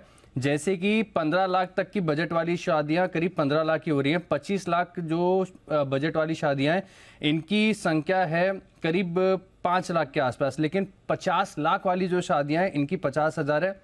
और सिमिलरली ऐसी भी बहुत सारी शादियां होंगी जिनमें 1 करोड़ से ऊपर का खर्च होगा, इनकी संख्या भी करीब 50,000 बताई जा रही है। और जैसे कि सभी उत्साहित हैं कि किस प्रकार से अगर आप देखें तो खर्च होगा, इकोनॉमी को फायदा देखने को मिलता है, तो इसका भी एक काफी इंटरेस्टिंग ब्रेकअप आया है।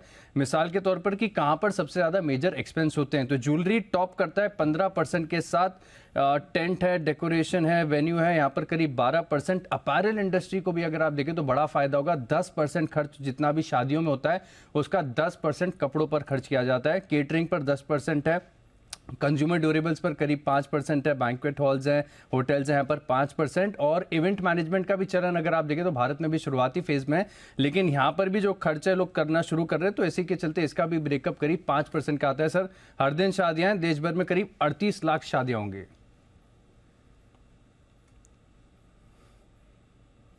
के लिए आशीष की तरफ से पूरी की पूरी रिसर्च आशीष की तरफ से है। अच्छा आशीष, हाँ है ना इस फ्रेम में, दीप है, कोई एक्सपर्ट भी सारे हैं ना, कोई बचा तो नहीं है फ्रेम में कोई ऐसा? हाँ अच्छा।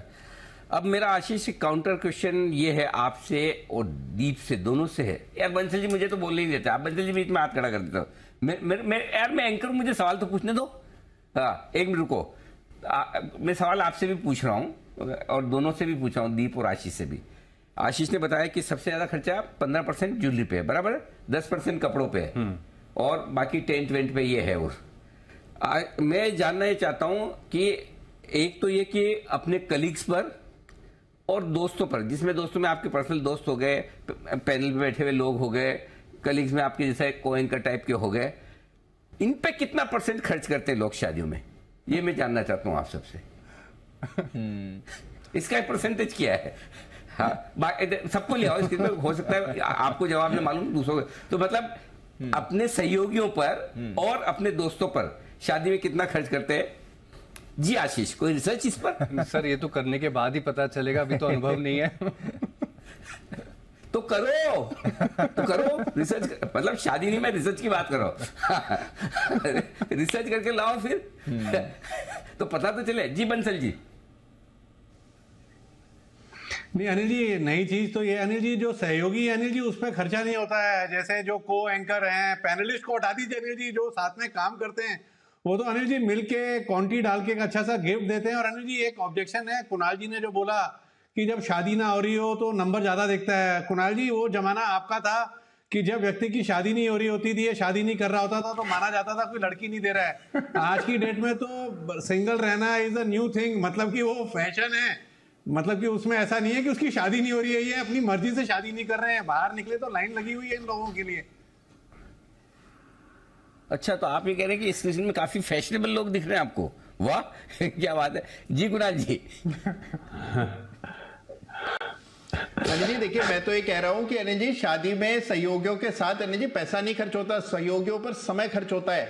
तो जो लोग शादी में आएंगे, जितने भी लोग हम सब पहुंचेंगे, तो अनिल जी हम सबका सत्कार करना पड़ेगा, समय खर्च होगा, तो पैसे से ज्यादा समय खर्च होगा हमारे साथ।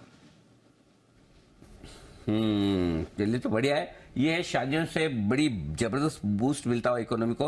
38 लाख शादियां, थोड़ी और मेहनत की जाती तो 38 लाख का आंकड़ा पार हो जाता था, तो ठीक है। 38 लाख भी किसी भी हिसाब से कम नहीं है। ये है आपके लिए शादियों का पूरा पूरा सीजन, जिसमें जबरदस्त बिजनेस और जबरदस्त ग्रोथ आने की तैयारी। अच्छा, जैन साहब के भी मन में कुछ आया? जैन साहब बोल ही दो आप। नहीं अनिल जी, जब शादियां होती है ना, सबसे बेस्ट पार्ट है, चूंकि मैं जयपुर से हूं, तो जयपुर में बाहर से लोग बहुत आते हैं, तो उससे हमारी अकाउंट ओपनिंग में पॉजिटिव इंपैक्ट पड़ता है, तो उससे सीडीएसएल को भी फायदा होता है अनिल जी। तो मैं ऐसे रिलेट करने की कोशिश कर रहा हूँ। कैसे कैसे? मतलब क्या होता है, बाहर से समझो लोग आते हैं, शादियों में बाहर से लोग काफी आते हैं, फिर वो मिलने भी आते हैं और हमें भी काफी लोग मिलते हैं, तो उससे भी बहुत बड़ा फर्क पड़ता है और अकाउंट ओपनिंग में पॉजिटिव इंपैक्ट पड़ा अनिल जी से, शादियों से और सालासर और खाटू श्याम से हमारे जयपुर में विजिटर्स की वो क्वांटिटी बढ़ी हुई रहती है, और इससे हमारे फायदा यही हुआ है कि अकाउंट्स खुल जाते हैं इसकी वजह से। अच्छा, तो आसपास की जगह से जो लोग शादी अटेंड करने आते हैं और उनको पता चलता है कि अच्छा अभी तक तो ठीक है, टीवी पे देखते थे, अभी जैन साहब को साक्षात देख लिया, अकाउंट खुलवा लेते हैं, वैसा? Yes sir, yes sir, thanks to जी। अरे वाह, अच्छा अब समझ में आया, अब समझ में आया। शादी में बाहर हर रोज क्यों जाते हो आप? जी जी कुणाल जी। अनिल जी देखिए, जैन साहब का बस चले, अनिल जी शादियों को भी स्पॉन्सर कर दें अनिल जी। जिस तरह जो एक क्रिकेट टीम वगैरह होती है, लोगो लगाकर खेलती है, तो अनिल जी दूल्हा दुल्हन के अनिल जी उस पर भी लोगो लगा दे अनिल जी, तो ये स्पॉन्सर्ड इवेंट भी कर सकते हैं अनिल जी। गजब, चलिए बढ़िया। लेकिन जो भी है बढ़िया एक्शन हो रहा है और इकोनॉमी को पूरी तरह से बूस्ट मिल ही रहा है, ये आपके लिए। जी दीप। एब्सोल्युटली सर, बढ़िया बूस्ट मिल रहा है और कंजम्पशंस पर रखिए नज़र। यहाँ पर आपको एक्शन भी आते हुए दिखेगा। रिटेल्स ये भी आपको मूव दिखाएंगे। मतलब कुछ और स्टॉक्स में भी मूव आई है। HPCL जिसकी अभी हम बात कर रहे थे, 7.5% ऊपर हो गया, 330 के लेवल्स आपको HPCL में इस समय आते हुए दिख रहे हैं। तो बढ़िया एक्शन आपको HPCL में दिखा है। BPCL और साथ ही IOC तो अच्छी मूव दिखा ही रहे हैं, तो थोड़ा और पॉजिटिव एक्शन OMCs में आते हुए दिख रहा है। इधर आप रखिएगा नज़र।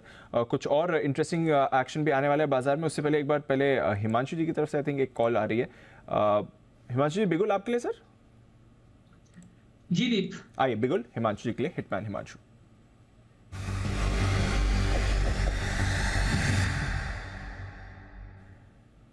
बताएं सर। तो दीप, कॉल से पहले BPCL में हमने शो की शुरुआत में कॉल दी थी, और मुझे लगता है कि जिस तरह से 410 के ऊपर मोमेंटम वापस से बिल्ड हो रहा है, तो डेफिनेटली इस ट्रेड को कैरी करना चाहिए। मुझे लगता है कल के सेशन में एक बड़ा कैचअप मूव देखने को मिल सकता है। आज HPCL ने लीड किया है, लेकिन IOC और BPCL के भी तरफ से फॉलोअप मूव आता हुआ नजर आ सकता है, और BPCL का चार्ट मुझे ज्यादा अच्छा लगता है। दूसरा, हीरो मोटो पे जो कॉल ऑप्शन दिया था उसमें भी बहुत शार्प मूव आया। स्टॉप लॉस ट्रेल करें, पार्ट प्रॉफिट बुक किया जा सकता है। अब कैश सेगमेंट का एक स्टॉक है दीप जो रडार पर आया है, जिसमें खरीदारी करनी है। स्टॉक का नाम है प्राज इंडस्ट्रीज। इसमें भी अगर आप देखें तो आज एक इन्वर्टेड हेड एंड शोल्डर का काफी समय की कंसोलिडेशन के बाद ब्रेकआउट हो रहा है। 610 रुपए के आसपास के करंट लेवल्स हैं। मुझे लगता है कि इसको BTST ट्रेड कैरी किया जा सकता है। 635 650 रुपए तक के टारगेट्स यहाँ पर 1 से 2 दिनों में देखने को मिल सकते हैं। स्टॉप लॉस के तौर पर 600 रुपए के नीचे का स्टॉप लॉस लगाएं और प्राज इंडस्ट्रीज में BTST ट्रेड कैरी करके चलने की सलाह।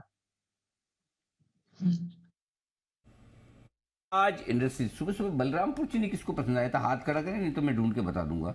जी हाँ, वागले साहब को। हो तो प्राज वागले साहब को पसंद आया बलरामपुर, और अब हिमांशु जी को पसंद आया प्राज इंडस्ट्रीज। लेकिन वागले साहब को भी कुछ तो और पसंद आ रहा है। क्या आ रहा है, बिगुल के बाद चलेगा पता। वागले का वंडर।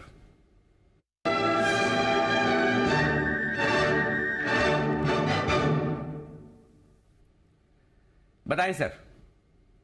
जी, BPCL में BTST करके चलना है। मुझे लगता है ये 425 की तरफ जाने की शुरुआत है। 414 है, 414 413 ये रेंज में बाय करें। रिस्क सिर्फ 4 रुपए की होगी। 410 के नीचे का स्टॉप लॉस होगा। 420 422 का पहला टारगेट, 425 का दूसरा टारगेट।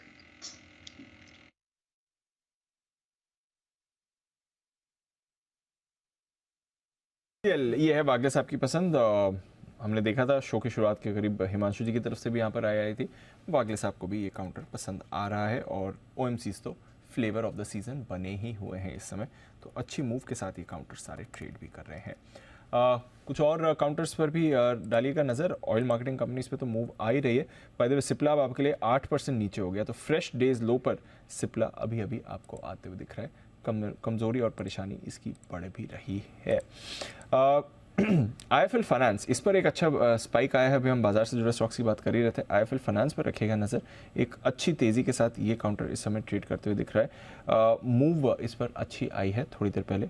रेडार पर रखिए, थोड़ा एक्शन दिखा रहे हैं। कैश मार्केट के स्टॉक्स हैं भी जो अच्छे मूव में है। इंडिया बुल्स रियल एस्टेट लंबे टाइम बाद इसमें अच्छी मूव आ रही है, 6% ऊपर ये भी आया है। But spark, sun pharma, advance, बाकी फार्मा में आज कमजोरी है। बंसी जी, स्पार्क में क्या चल रहा है? सन फार्मा, एडवांस, इसका चार्ट देखिए। बाकी फार्मा के विपरीत आज ये पॉजिटिव एक्शन दिखा रहा है सर।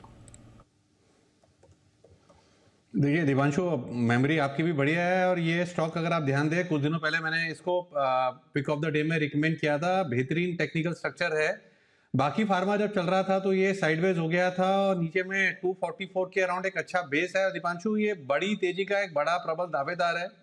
294 300 रुपीज के टारगेट के लिए विद स्टॉप लॉस ऑफ 244 एक ओवरवेट खरीदारी की राय है ऑन स्पार्क है आपके लिए। स्पार्क, सन फार्मा, एडवांस्ड, जहां पर आपको एक अच्छी मूव दिख रही है। अच्छा एक्शन भी आ सकता है और फार्मा स्पेस के काउंटर्स मूव कर भी रहे हैं। आज नीचे की तरफ है बट स्पार्क आपके लिए ट्रेंड के विपरीत एक अच्छा एक्शन दिखा रहा है। वरॉक इंजीनियरिंग, ये भी रिसेंटली काफी एक्टिव हुआ था, ये भी आज अच्छी एक मूव दिखा रहा है। मेहुल जी से जरा वरॉक इंजीनियरिंग पर राय लेनी है। मेहुल जी बताएं, वरॉक में क्या चल रहा है सर? दीपांशु, ये देखिए बहुत अच्छा ब्रेकआउट आया है और इसी के साथ ये भी हम बता दें कि हमने एक बार ये वैरॉक इंजीनियरिंग तकरीबन 472 पर कवर किया है। 10 की कमाई में हमारा टारगेट है 600 रुपए का, तो ये उसी की तैयारी कर रहा है। यहाँ पर कंसोलिडेट कर रहा है, इसके बाद एक और फ्रेश ब्रेकआउट आ सकता है। यहाँ पर अभी भी खरीदारी की जा सकती है 535 के स्टॉप लॉस से। टारगेट वही रहेगा 600 का पहला टारगेट और थोड़ा सा एक्सटेंडेड टारगेट अगर देखा जाए तो यहाँ पर 620 का भी निकल के आता है, तो 535 के स्टॉप लॉस से फ्रेश खरीदारी की जा सकती है। ये है आपके लिए वरॉक इंजीनियरिंग, जिस पर आपको मूव अच्छी दिख रही है। कैश मार्केट का स्टॉक है, अच्छा एक्शन आपको दिखा भी रहा है। देखते हैं यहाँ से और उतना ऊपर जाने की क्षमता रखता है। AB फैशन 5% ऊपर ये भी है। आशीष अभी बात कर ही रहे थे, ये एक स्पेस है जो बेनिफिट भी करेगा इस पूरे एक्शन की, और वागले साहब की थोड़ी देर पहले पसंद भी आई थी, वहाँ से थोड़ा और भी अच्छा इस पर एक स्पाइक आपको दिखा है।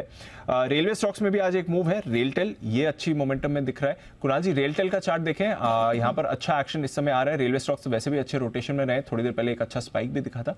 क्या भी वैसा रेलटेल पे? देखिए, बड़ा शानदार मोमेंटम पिछले 4-5 सत्रों में आता हुआ दिखा है। दीपांशु, स्टॉक ने एक ब्रेकआउट दिया और उसके बाद तेज रफ्तार बढ़त हमने इस सप्ताह आते हुए देखी है। मुझे लगता है कि गिरावट पे इसमें बाय करके चलना चाहिए। स्ट्रक्चर बहुत मजबूत है। लगातार रेलवे स्टॉक्स बहुत ही शानदार एक आउट परफॉर्मेंस दिखा रहे हैं। रेलटेल में भी जबरदस्त आउट परफॉर्मेंस देखने को मिल रही है। गिरावट में मेरी खरीदारी की राय है, तो स्टॉक थोड़ा कूल ऑफ हो जाए और आपको 275 के आसपास मिले तो वहां पर खरीदारी के बारे में सोचें। फिलहाल वेट एंड वॉच करें। रेलटेल जिस पर आपको रखनी है नजर, अच्छे एक्शन में दिख सकता है। PCBL, ये एक और काउंटर है जिस पर आपको रखनी है नजर, और जैन साहब इस पर आपकी राय लेनी है। लगातार मोमेंटम में है, रोज हम चार्ट चेक कर रहे हैं, लाइफ हाई पर आ रहा है, जबरदस्त तेजी में है और रोज आउट परफॉर्म कर रहा है सर ये काउंटर PCBL। बिल्कुल, और मजे की बात देखिए, तीसरे हफ्ते कंटिन्यूअसली थर्सडे के दिन में आता हूं और तीसरी बार इसके ऊपर सवाल पूछा जा रहा है और तीसरी बार देखिए कहां बात हुई थी हमारी और कहां पे ये ऑलरेडी आ चुका, और हर बार हमने तेजी की ही बात की थी, क्योंकि देखिए इसमें क्रूड ऑयल का भी इंपैक्ट आता है और फिर हमने देखा tyre stocks are doing well और अच्छा खासा ये लोग उसके एक बड़े प्लेयर है टायर एंड परफॉर्मेंस केमिकल्स के। तो आई फील कि एक तो वैल्यूएशंस का भी कंफर्ट है और दूसरा टेलविंड्स भी बढ़िया है और जो पॉजिटिव न्यूज है अराउंड उन सब का बहुत बड़ा बेनिफिट मिला और एक स्ट्रॉन्ग पेडिग्री, अच्छा ग्रुप और one of the largest player in the segment, इन सारी चीजों का बहुत बड़ा बेनिफिट मिला कंपनी को।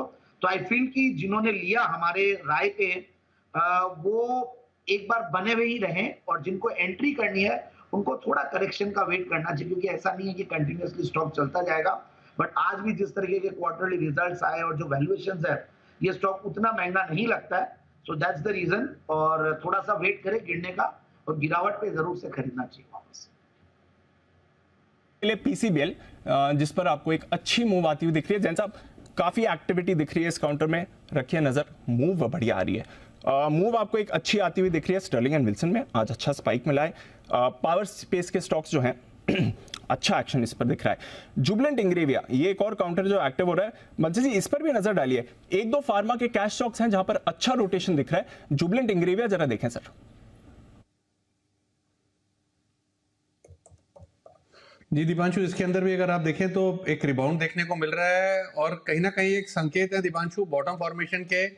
एक पॉजिटिव क्रॉसओवर देखने को मिला है, 430 के अराउंड चल रहा है। 419 का दीपांशु स्टॉप लॉस लगाना चाहिए, और यहाँ पर भी एक एग्रेसिव खरीदारी की राय है। और दीपांशु देखना यह है कि 436 438 का स्तर अभी ये आजकल में टूटता है कि थोड़ा दिन लगा के टूटता है, बट ये टूटेगा। 419 का स्टॉप लॉस है, 448 450 के टारगेट के लिए जुबिलेंट इंग्रेविया में भी खरीदारी की राय है। यहां पर भी आपको खरीदारी की राय आती हुई दिख रही है। अच्छा एक्शन इस पर आपको बनते हुए दिखेगा। देखते हैं यहां से कैसा एक्शन आएगा। जुबिलेंट इंग्रेविया मूव बढ़िया है, इसमें कैश मार्केट के स्टॉक्स भी अच्छे दिख रहे हैं। जिंदल स्टेनलेस ये एक और कैश मार्केट का स्टॉक है जहां पर अच्छी मूव आ रही है। इंडो काउंट यहां पर भी अच्छा एक्शन आ रहा है। अमर राजा 2.5% की मूव अमर राजा बैटरीज में दिख रही है। मेहुल जी जरा अमर राजा भी देखें सर, 2.5% ऊपर आज।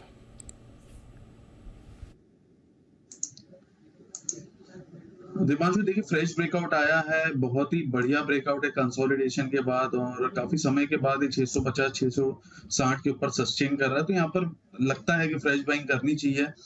स्टॉप लॉस थोड़ा सा बड़ा रहेगा, इसका 665 का भाव चल रहा है, तकरीबन 635 का स्टॉप लॉस रहेगा 30 पॉइंट का। और अपसाइड में समझता हूँ 720 तक की तैयारी हो रही है इस काउंटर में, बिकॉज पिछली बारी जब ये काउंटर नया हाई बनाया था 700 के आसपास से गिर गया था। अब लगता है कि 700 का हाई जो है निकाल देगा।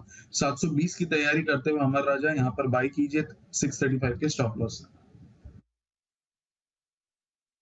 है। मेहुल जी की राय अमर राजा में खरीदारी करने की। आइए बढ़ते आगे। और क्रेडिट कार्ड, आजकल सबके पास क्रेडिट कार्ड है, और कुछ हो ना हो तो क्रेडिट कार्ड में खर्चा करने का जो प्रचलन है वो बढ़ता नजर आ रहा है। अक्टूबर महीने के कुछ बड़े इंटरेस्टिंग डेटा आए हैं कि क्रेडिट कार्ड में लोगों ने कितना खर्च किया है, और क्या वहां पर भी मार्केट के लाइफ टाइम हाई की तरह रिकॉर्ड बनते हुए दिख रहे हैं। लाइफ हाई रिकॉर्ड बन रहे हैं कि नहीं, ये जरा जान लीजिए, समझ लीजिए। तो वरुण हमारे साथ तैयार है सारी डिटेल्स लेकर। वरुण, क्या कार्ड धड़ाधड़ लोग स्वाइप कर रहे हैं? डेफिनेटली अनिल जी, धड़ाधड़ स्वाइप कर रहे हैं, उससे दरअसल खर्चा करते जा रहे हैं और नए कार्ड भी लेते जा रहे हैं। नो डाउट आरबीआई गवर्नर को इससे चिंता है। अरे उसमें है ना, मालूम है क्या हाँ, तो चिंता तो बात सही है, उसमें क्या मालूम है, चिंता तो सबको है। उसको भी चिंता है जिसको क्रेडिट कार्ड का पेमेंट करना है। ओके। जैसे फैमिली में 4 लोगों के पास है, पेमेंट तो एक ही आदमी करता है। अब होता क्या है, जब आप कुछ शॉपिंग वॉपिंग करते हो ना, तो वो नोट गिन के देते हो ना, तो बड़ी तकलीफ होती है। इतने सारे गिन के दे रहे हो, ये कार्ड में तो पता ही चला, एक स्वाइप में है ना कुछ भी कर दो खर्चा, क्या फर्क पड़ता है। तो दिल कम दुखता है, पैसे देने में दिल ज्यादा दुखता है। तो आजकल तो बस ऐसा ही है। बताओ ट्रेंड क्या चल रहा है? तो अनिल जी देखिए, हम हर महीने ये देखते हैं कि नया रिकॉर्ड जो है वो स्थापित हो रहा है। अब ये रिकॉर्ड जो है 1.8 लाख करोड़ के आसपास पहुंच चुका है। अक्टूबर में जो क्रेडिट कार्ड से होने वाले खर्चे हैं वो 1.8 लाख करोड़ के आसपास पहुंच चुके हैं। आपको याद होगा थोड़े महीने पहले ही मैंने ये एक लिंक किया था, तब कहा था कि करीब 1.5 लाख करोड़ के आसपास पहुंच चुका है। वहां से अगर आप देखेंगे तो करीब 30,000 करोड़ रुपए के आसपास का अतिरिक्त खर्च जो है वो अब होने लगा है, और अक्टूबर के महीने में ये हुआ है। अगर आप साल दर साल देखेंगे तो वैल्यू टर्म्स में करीब 38% और मंथ ऑन मंथ करीब 25% के आसपास की बढ़ोतरी देखने मिली है। और खासकर ऑनलाइन ट्रांजैक्शंस यहाँ पे सबसे ज़्यादा खर्चे हो रहे हैं, और वॉल्यूम टर्म्स में साल दर साल यहाँ पे करीब 39% बढ़ोतरी देखने मिली, और वैल्यू टर्म्स में करीब 55% के आसपास की बढ़ोतरी हुई है। जाहिर सी बात है, अक्टूबर का महीना जो है काफ़ी सारे त्यौहार थे उसमें, तो उसका इम्पैक्ट देखने मिला। और आप देख रहे हैं कि किस तरह से अमेजोन हो या फ्लिपकार्ट हो, इनके इतने सारे जो शॉपिंग फेस्टिवल्स चल रहे थे वहाँ पे धड़ल्ले से शॉपिंग की गई है, और इसका इम्पैक्ट जो है वो दरअसल इस कार्ड स्पेंड में देखने मिला है। सबसे ज़्यादा कार्ड स्पेंड जहाँ बढ़े हैं वो एक्सिस बैंक के हैं 92% के आसपास। हालांकि क्योंकि इन्होंने सिटी का अधिग्रहण किया है तो वहाँ से बेस कंपेरेबल नहीं है, लेकिन उसके चलते जो ग्रोथ है वो काफ़ी ज़्यादा हुई है। SBI कार्ड्स करीब 52%, HDFC बैंक के जो क्रेडिट कार्ड स्पेंड है 20% के आसपास वो बढ़े हैं। इनफैक्ट मॉर्गन स्टैनली की जो रिपोर्ट आई है वो ये कह रहे हैं कि Q3 में आपको जो स्पेंड्स है SBI कार्ड्स के, वहाँ पे साल दर साल 30% के आसपास की बढ़ोतरी जो है वो देखने मिलेगी। इनफैक्ट जो कार्ड्स इन फोकस है उसमें भी साल दर साल 19% और मंथ ऑन मंथ करीब 1.8% के आसपास की बढ़ोतरी देखने मिली है। तो एक तो कार्ड्स बढ़ रहे हैं और कार्ड से होने वाले खर्चे भी बढ़ रहे हैं। 1.8 लाख करोड़ पे हम पहुंच चुके हैं। हो सकता है महीना, 2 महीना, 3 महीना अगर हम रुकेंगे तो 2 लाख करोड़ का आंकड़ा भी आपको जल्द देखने मिल सकता है। तो रिटेल स्पेंडिंग भी बढ़ रही है, शादियों का सीजन भी आ रहा है, हाँ, और क्रेडिट कार्ड स्पेंडिंग भी बढ़ रही है, तो पूरा कंजम्पशन बास्केट पर रखें और उससे जुड़े जो सिस्टम्स हैं। चलिए, ये है आपके लिए अपडेट्स जो आपको क्लियरली दिखा रहे हैं अंडरलाइंग स्ट्रेंथ जो होती है ना इकोनॉमी की, वो आपके सामने आ रही है। जी अनिल जी, ये वरुण को पूछो जरा, आपके पास में बैठा है ना, पूछो इसका क्या कंट्रीब्यूशन है इसमें 1,80,000 करोड़ में। है अनिल जी, है। मैंने भी पिछले 2-3 महीनों में क्रेडिट कार्ड से बहुत स्पेंड किए भर भी दिया अनिल जी, लेकिन अच्छा टाइम आने पे पैसे भर भी दिए। एक बार जरा मुझे सबको विंडो में लेकर मेरे को एक सवाल पूछना है। किसके पास कितने क्रेडिट कार्ड है? मेरे पास एक ही है। एक ही है? एक है तो भी बोलो। हाँ, अच्छा जैन साहब कितने? एक अनिल जी, वो भी सिर्फ, और वो भी मैं यूज नहीं करता। एक जैन साहब के पास है? क्यों ब्लॉक कर दिया क्या क्रेडिट कार्ड वाले ने? वो एक कॉर्पोरेट कार्ड है, एक कार्ड है, और कम से कम यूज करने की कोशिश करते हैं अनिल जी, और कुछ नहीं। अच्छा, एक जैन साहब के पास है, वरुण के पास एक है। मेहुल जी आपका? अनिल जी 2 कार्ड है, उसमें से एक कभी यूज नहीं होता, एक रेगुलरली यूज होता है। अच्छा, 2 है, एक यूज करते हो, बराबर है? ओके, वागले सर? अनिल जी एक ही है, वो भी ब्लॉक कर दिया है, मतलब बैंक ने ही ब्लॉक कर दिया क्योंकि वो यूज ही नहीं किया है।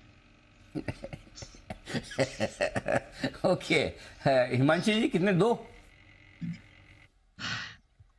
अनिल है 2, लेकिन आजकल ना बहुत रेयरली यूज हो पाते हैं क्रेडिट कार्ड। जब से यूपीआई और पे लेटर फैसिलिटीज आई हैं बैंक से, तो काफी कम हो गया क्रेडिट कार्ड का यूज। हाँ, और आशीष आपके पास कितने? एक ही है, वो भी काफी कम यूज होता है। अच्छा, दीप? नहीं है सर। ओके, देखो आज एक चीज, बाकी का तो मुझे पता नहीं। दीप के पास क्रेडिट कार्ड नहीं है, ठीक है। वरुण के पास एक ही है, बहुत कम यूज करते हैं। आशीष के पास है, नहीं यूज करते हैं। इसका मतलब एक चीज तो क्लियर है, हमारे ऑफिस में सबके पास पैसे वैसे भरपूर है, सैलरी वाले बढ़िया है, फर्स्ट क्लास, कोई टेंशन नहीं है, क्रेडिट कार्ड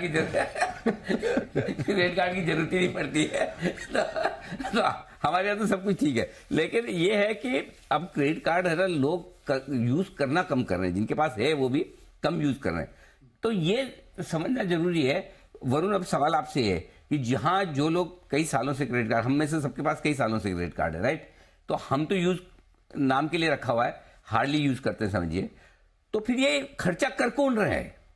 तो अनिल जी नए कार्ड हर महीने नए का, हाँ, तो नए एक रिसर्च और करो इसमें कि नए कार्ड से कितना खर्चा, नए कार्ड जो जुड़ रहे हैं वो लोग कितना खर्चा करते हैं। आई डोंट नो, पता चलेगा कि नहीं चलेगा मुझे मालूम नहीं है। अगर चल पाए तो ये कि पुराने और नए कार्ड का किस तरह का रेशियो है, कितना क्या खर्चा हो रहा है, ये एक इंटरेस्टिंग रिसर्च होगी। डेफिनेटली सर, कोशिश करेंगे डेटा निकालने की। बिल्कुल बिल्कुल करना चाहिए। चलिए दीप, तब तक 3-20 की स्ट्रेटजी कर ली जाए। आइए, बिल्कुल 3-20 की स्ट्रेटजी अनिल जी की तरफ से।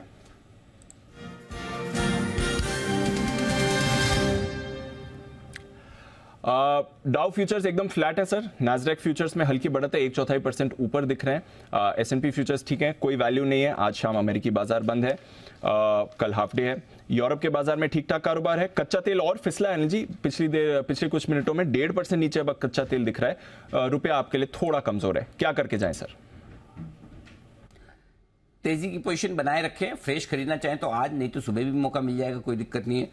अगर है लॉन्ग पोजीशन तो पक्का बनाए रखनी चाहिए। और दीप अच्छी बात क्या है, अच्छी बात है कि बैंक निफ्टी 43,580-85 के आसपास उसके ऊपर बंद हो रहा है। 4 दिन में से 3 दिन आपने क्लोजिंग वही देखी है, तो बैंक निफ्टी भी खतरे के निशान के ऊपर ही या उसके आसपास ही बंद होता दिख रहा है, तो कोई खराब क्लोजिंग नहीं है। और निफ्टी भी 19,800 के ऊपर लगातार दूसरे दिन बंद होता दिख रहा है। 1 पॉइंट भी ऊपर बंद हो तो क्या दिक्कत है तो ऊपर ही है। तो आई थिंक बढ़िया है, तेजी की पोजीशन बरकरार रखना चाहिए। बहुत एग्रेसिव ट्रेडर है और ये सोच के कि अगर कल 19,700 मिला तो मैं और खरीदूंगा, या बैंक निफ्टी में कल 43,450 मिला तो और खरीदूंगा 150 पॉइंट नीचे, वो अगर आपका मन है तो फ्रेश खरीदारी करके भी जा सकते हैं। और अगर आपको लगता है नहीं 150 पॉइंट बैंक निफ्टी खुले नीचे और निफ्टी 100 पॉइंट नीचे खुले तो मुझे तो टेंशन हो जाएगा, तो फिर आप सुबह के लिए रखिए। सिंपल सी चीजें, अपना रिस्क मैनेजमेंट कीजिए। बाकी मार्केट का व्यू तेजी की तरफ है, पॉजिटिव साइड पे है, अभी भी ले सकते हैं, कल सुबह भी आपको मार्केट मौका दे देगा। तो लॉन्ग पोजीशन बरकरार रखें, कोई दिक्कत की बात नहीं। आज का सेशन तो डीप कंपैरेटिवली काफी बेटर है। 2-3 दिनों से जो स्मॉल कैप खराब हो रहे थे, आज 0.1% वो मजबूत बंद हो रहा है। मिड कैप 2-3 दिनों से थोड़े बेहतर थे, आज एकदम शांत बंद होते दिख रहे हैं। निफ्टी में कोई खास मूव नहीं है, कल का कमजोर प्रदर्शन करने वाला बैंक निफ्टी आज कमाल कर रहा है। सो ओवरऑल बढ़िया मार्केट है, कोई टेंशन वाली बात नहीं। मार्केट है, कोई टेंशन वाली बात नहीं है। नजर रखिए, बाजार का एक्शन आपको अच्छा होते दिखेगा। आइए जल्दी से अपडेट ले लेते हैं बैंक से बेनिफिट आशीष के साथ।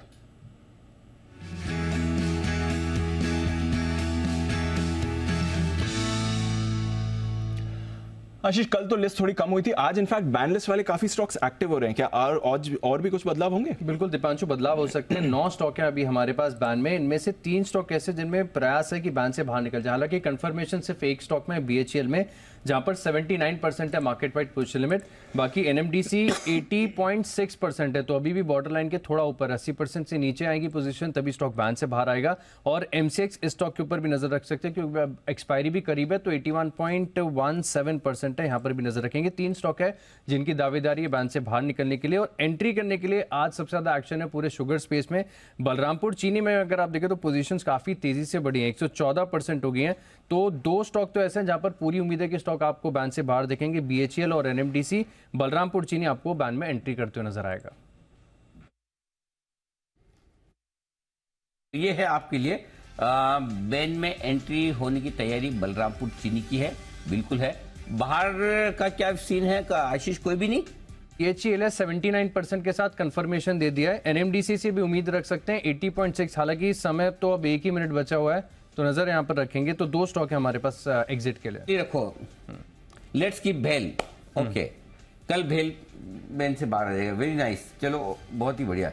ये आ गया है आपके लिए मामला पूरा आशीष की तरफ से। ओके, बैन से बेनिफिट बंद होने की तैयारी बाजार की ओर। मैं जल्दी से बता दूं आपको किस तरह की क्लोजिंग भारतीय बाजार को मिल रही है। शांत क्लोजिंग मिलती हुई दिख रही है निफ्टी पर, बैंक निफ्टी पर हल्के हरे निशान के साथ क्लोजिंग होने के संकेत आते हुए दिख रहे हैं। और आज का जो स्टार परफॉर्मर है वो है 2 व्हीलर पैक। हीरो मोटोकॉर्प 4.5% ऊपर, बजाज 3% और आईशर में 1% की रही तेजी। इंडसइंड बैंक आज फिर से 1% मजबूत होता दिख रहा है।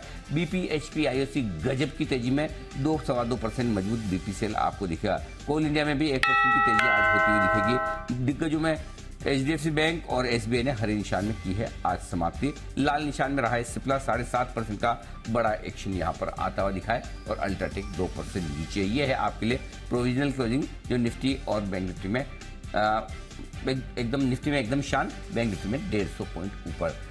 तो ये है आपके लिए पूरा एक्शन। बाजार बंद होने का एक्शन आज बताएंगे आपको। दीप बताएंगे। एब्सोल्युटली। और थर्सडे अनिल जी, तो सबसे अवेटेड डे रहता है बाजार बंद होने के बाद के एक्शन का। बात दुनिया की अब सबका बेहद पसंदीदा शो है, हमारे पूरे पैनल को पसंद है। जैन साहब अपनी नोटबुक लेकर तैयार भी हैं। आइए देख लेते हैं बात दुनिया की के लिए आज शाम क्या तैयार किया गया है। आज बात दुनिया की में आपको दिखाएंगे एक से बढ़कर एक अनोखी खबरें। दिखाएंगे आपको एक ऐसा अनोखा पेड़ जिस पर लगते हैं 40 तरह के फल। बताएंगे 22 करोड़ की विस्की की खासियत जिसकी नीलामी में भिड़ गए लोग। चीन के पास है सबसे तेज इंटरनेट, 1 सेकंड में 150 फिल्में होती हैं डाउनलोड।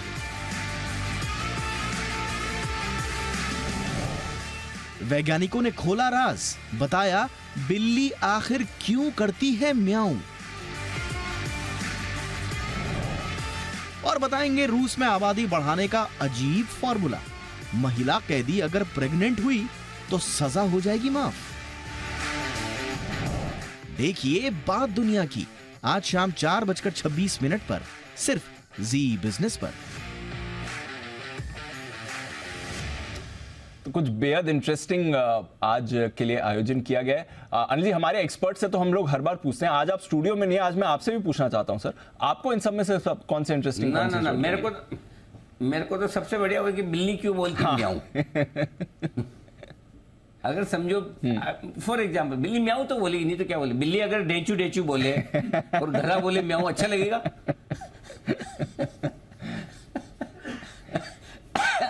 बाकी आप पूछो जिनसे पूछनी है। जैन साहब तो तैयार हैं अपनी लिस्ट के साथ। जैन साहब बताएं, बिल्ली क्यों बोलती है म्याऊं?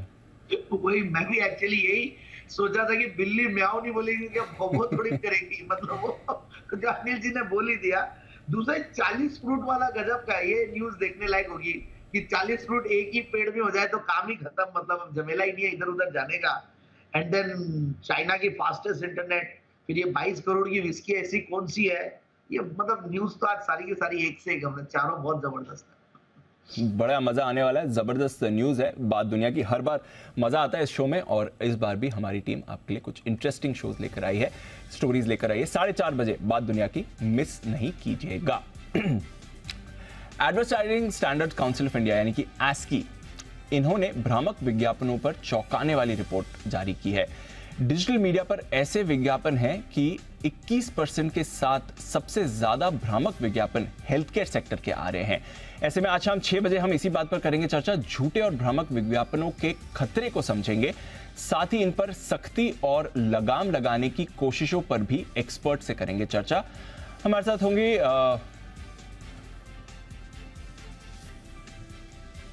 श्वेता पुरंदरे जो कि पूर्व महासचिव हैं ASCI की, इसके साथ ही अश्वनी दुबे जो कि एडवोकेट हैं सुप्रीम कोर्ट के, और प्रणय जैन जो कि डायरेक्टर हैं रिसर्च गंगवाल हेल्थ केयर के। तो आज शाम जरूर आप देखिए 6 बजे हेल्थ केयर वाले भ्रामक प्रचार में आगे। इसके अलावा भारत में 14% की दर से बढ़ रहा है मेडिकल कॉस्ट। ये हैरान करने वाला आंकड़ा है। एक रिपोर्ट में आई ये डिटेल्स दिख रही हैं। जितनी तेजी से हेल्थ केयर का बजट बढ़ा है, उतने ही सुस्त हैं मेडिकल इंश्योरेंस लेने वाले आंकड़े। साथ ही हेल्थ इंश्योरेंस के प्रीमियम और क्लेम के भी अच्छी खासी बढ़ोतरी देखने को मिल रही है। तो लोगों का मेडिकल इंश्योरेंस के प्रति उदासीन रवैया क्यों है? हेल्थ इंश्योरेंस कितना लेना चाहिए और कैसे चुने अच्छी इंश्योरेंस पॉलिसी? इस पर होगी चर्चा शाम 6:30 बजे मनी गुरु में। देखिए सेहत पर भारी इलाज का खर्च। हमारे साथ होंगे सौरभ अरोड़ा, को फाउंडर प्लम इंश्योरेंस के, और भवतोज कौर जो कि को फाउंडर है क्लिनिक हेल्थ केयर के। डीप फेक के खिलाफ सरकार एक्शन मोड में आ गई है। आज सोशल मीडिया कंपनी के साथ बैठक कर मंत्री अश्विनी वैष्णव के साफ किया है कि सरकार कानून बनाने की तैयारी कर रही है। सरकार के मुताबिक जल्द ही डीप फेक वीडियो को होस्ट करने वाले प्लेटफॉर्म्स के लिए कानून और सजा का प्रावधान किया जाएगा।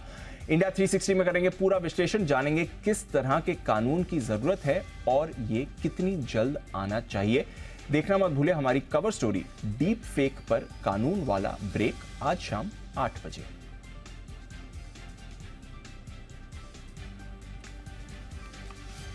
ओके, और यह है आपके लिए आज शाम का पूरा प्रायोजन। फाइन क्लोजिंग फिगर्स भी हमारे सामने आ चुके हैं। 19,800 के ऊपर आपको क्लोजिंग मिल गई है, बधाई हो। 802 जस्ट होल्ड कर लिया आज क्लोजिंग में, हल्का फ्लैट ही क्लोज हो रहा है निफ्टी आज पूरे दिन। अगर आप देखें इनिशियल शुरुआत के बाद फ्लैट लाइन में ही रहा है बाजार।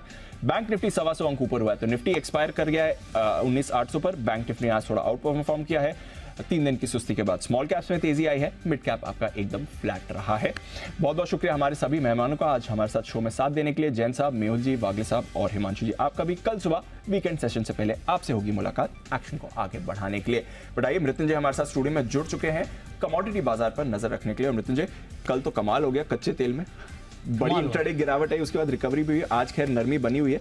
जरा बताएं आज भी ऐसे कुछ होने वाला है यहाँ पे? बिल्कुल, बड़ी हलचल थी दीप कल, और रात में आप देखिए कि एक झटके में 5% नीचे, फिर 2% रिकवर। तो पूरा मिडनाइट ड्रामा हुआ कल गोल्ड में, क्रूड में। और क्रूड में आप देखिए कि आज भी मार्केट दबाव में है। अब बाजार की पूरी नज़र 30 नवंबर की मीटिंग पर टिकी हुई है कि वहाँ पर ओपेक प्लस क्या फैसला कच्चे तेल के उत्पादन को लेकर लेता है। इसके अलावा आज चूंकि यूएस मार्केट बंद है थैंक्स गिविंग हॉलीडे के मौके पर, तो इंटरनेशनल मार्केट से कोई संकेत मिलना नहीं है गोल्ड को, लेकिन उसके बावजूद क्या गोल्ड यहाँ से ऊपर जाएगा, आपको ट्रेड करना चाहिए।